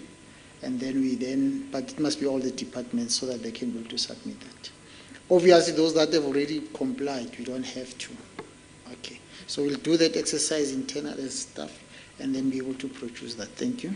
Okay, the next one as well, Chair, is on the audit action plans. It is on the implementation. Yeah, no, just leave all so we of them, leave those yes, ones, yeah. And this one we ask it to be closed because they've responded adequately. And the next one... I think the next one is also on audit. On audit, yes, Chair. House resolutions. It's on the House resolutions for the financial year 2019-20. Also, Chair, we've mentioned to them that we've resubmitted the resolutions on those ones, and they've responded, Chair. On our analysis, we say they have adequately responded to, so we recommend closure on the first one. And again, on the second one, we say yes, they have responded adequately, and we recommend closure again, Chair. Same as the third one. They have responded adequately. All these are for the previous financial year, Chair. This one as well, on CRAP, they have responded adequately. I think what we're worried about as the committee is that there were resolutions they didn't respond to. They didn't respond to. One. So, or in some instances they responded, but there was a follow-up. So from what you are saying is that has been done, it's fine. So we can move past the resolutions that we sent to them earlier. Let's move on to because from what you are saying, they've been adequately responded to. Is that it? That's it, Chair. The Okay. last ones were the previous year resolutions. Okay. Agreed. Honourable members, may I have your indulgence? Maybe in the next 5 minutes we take the last one, then we're done for the day. The last one is... It is Gauteng. Okay, sure. Let's do that.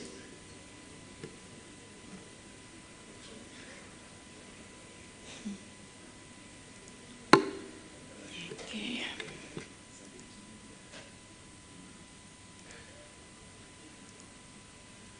Thank you, Chair. This is analysis on the Gauteng GMA.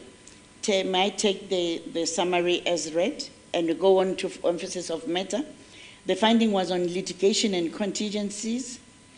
Again here, Chair, the entity did respond, Chair, adequately. But because, okay, what we said was, however, there is a need to make provision for liability that may result from these disputes. If the ultimate outcome of these cannot be determined, then this matter will recur and as an audit finding. Having issued the owner with the Section 25(3) notice of the GTIA, the landowner was to have submitted its claim to court for adjudication within a certain time frame. There should be a follow-up by the GDR team as to for how long this matter should be left open.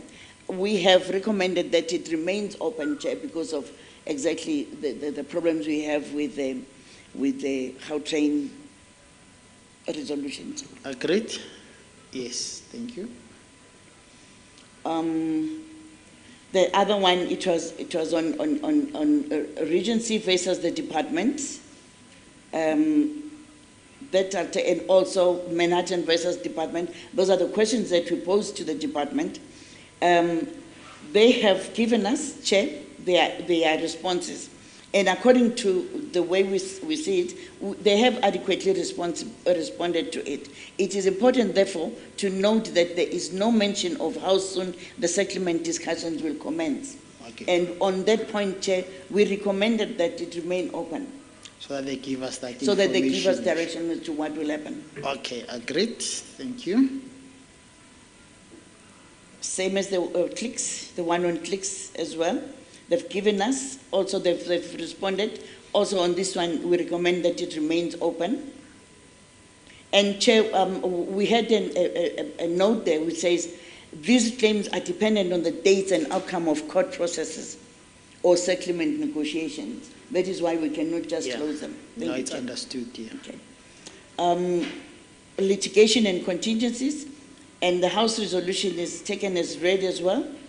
And our analysis, we said it has been adequately responded to. It is imperative that the GTR continue engaging Zurich in discussions that may result in the amicable solution of the dispute. You know that on this one, Chair, there is a dispute between the department and Zurich and the entity. So we recommended that it remain open. Okay, thanks. The next one, it's on commitments, Chair, findings on commitments. I will take the responses read as well, Chair. There is quite a lot of information that the department gave for us, which actually when read, you understand where they come from. And we say the resolution has been adequately responded to. It is evident that the patronage guarantee cannot be phased out, but to be paid out to the Mbombela concession company. Pardon me, Chair. Due to the actual revenue and ridership being significantly below the minimum required total revenue projections. In our recommendations, Chair, we stated that it remain open until also it is sorted out. Mbombela is one of those that had a lot of problems, Chair. Chair, you will be able then to craft relevant follow-up matters so that they can be able to respond. Yes, we will, Chair. Okay. Chair, with the last one on commitments. Wait, before that, so we agree on our members? Okay, sure. Chair, that is the last one, that's the last resolutions on commitments, and that's the end of the Gauteng analysis, Chair. Thank you. Okay, with Gauteng, we are not calling them to appear before us. We are going to make the follow-up, then you'll analyze it and give us the report when we're done. Okay, honorable members, there we are. Let's just then agree as follows. We've dealt with the other matters in the agenda. Remember at the beginning when we were waiting for the MEC, we dealt with them, we finalized them. So as far as I would remember, the only item left is date of the next meeting. Am I correct? So we have agreed the date of the next meeting is the 31st of May. It's also a physical meeting. I suggest that the team inform us on time where the venue is going to be. We are going to have the three departments, the three MECs, and then we'll finalize that. Let me take this opportunity to thank you, honourable members, for availing yourselves. The meeting is adjourned. Thank you.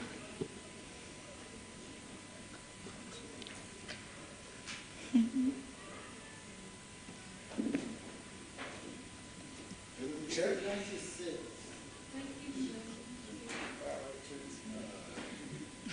you.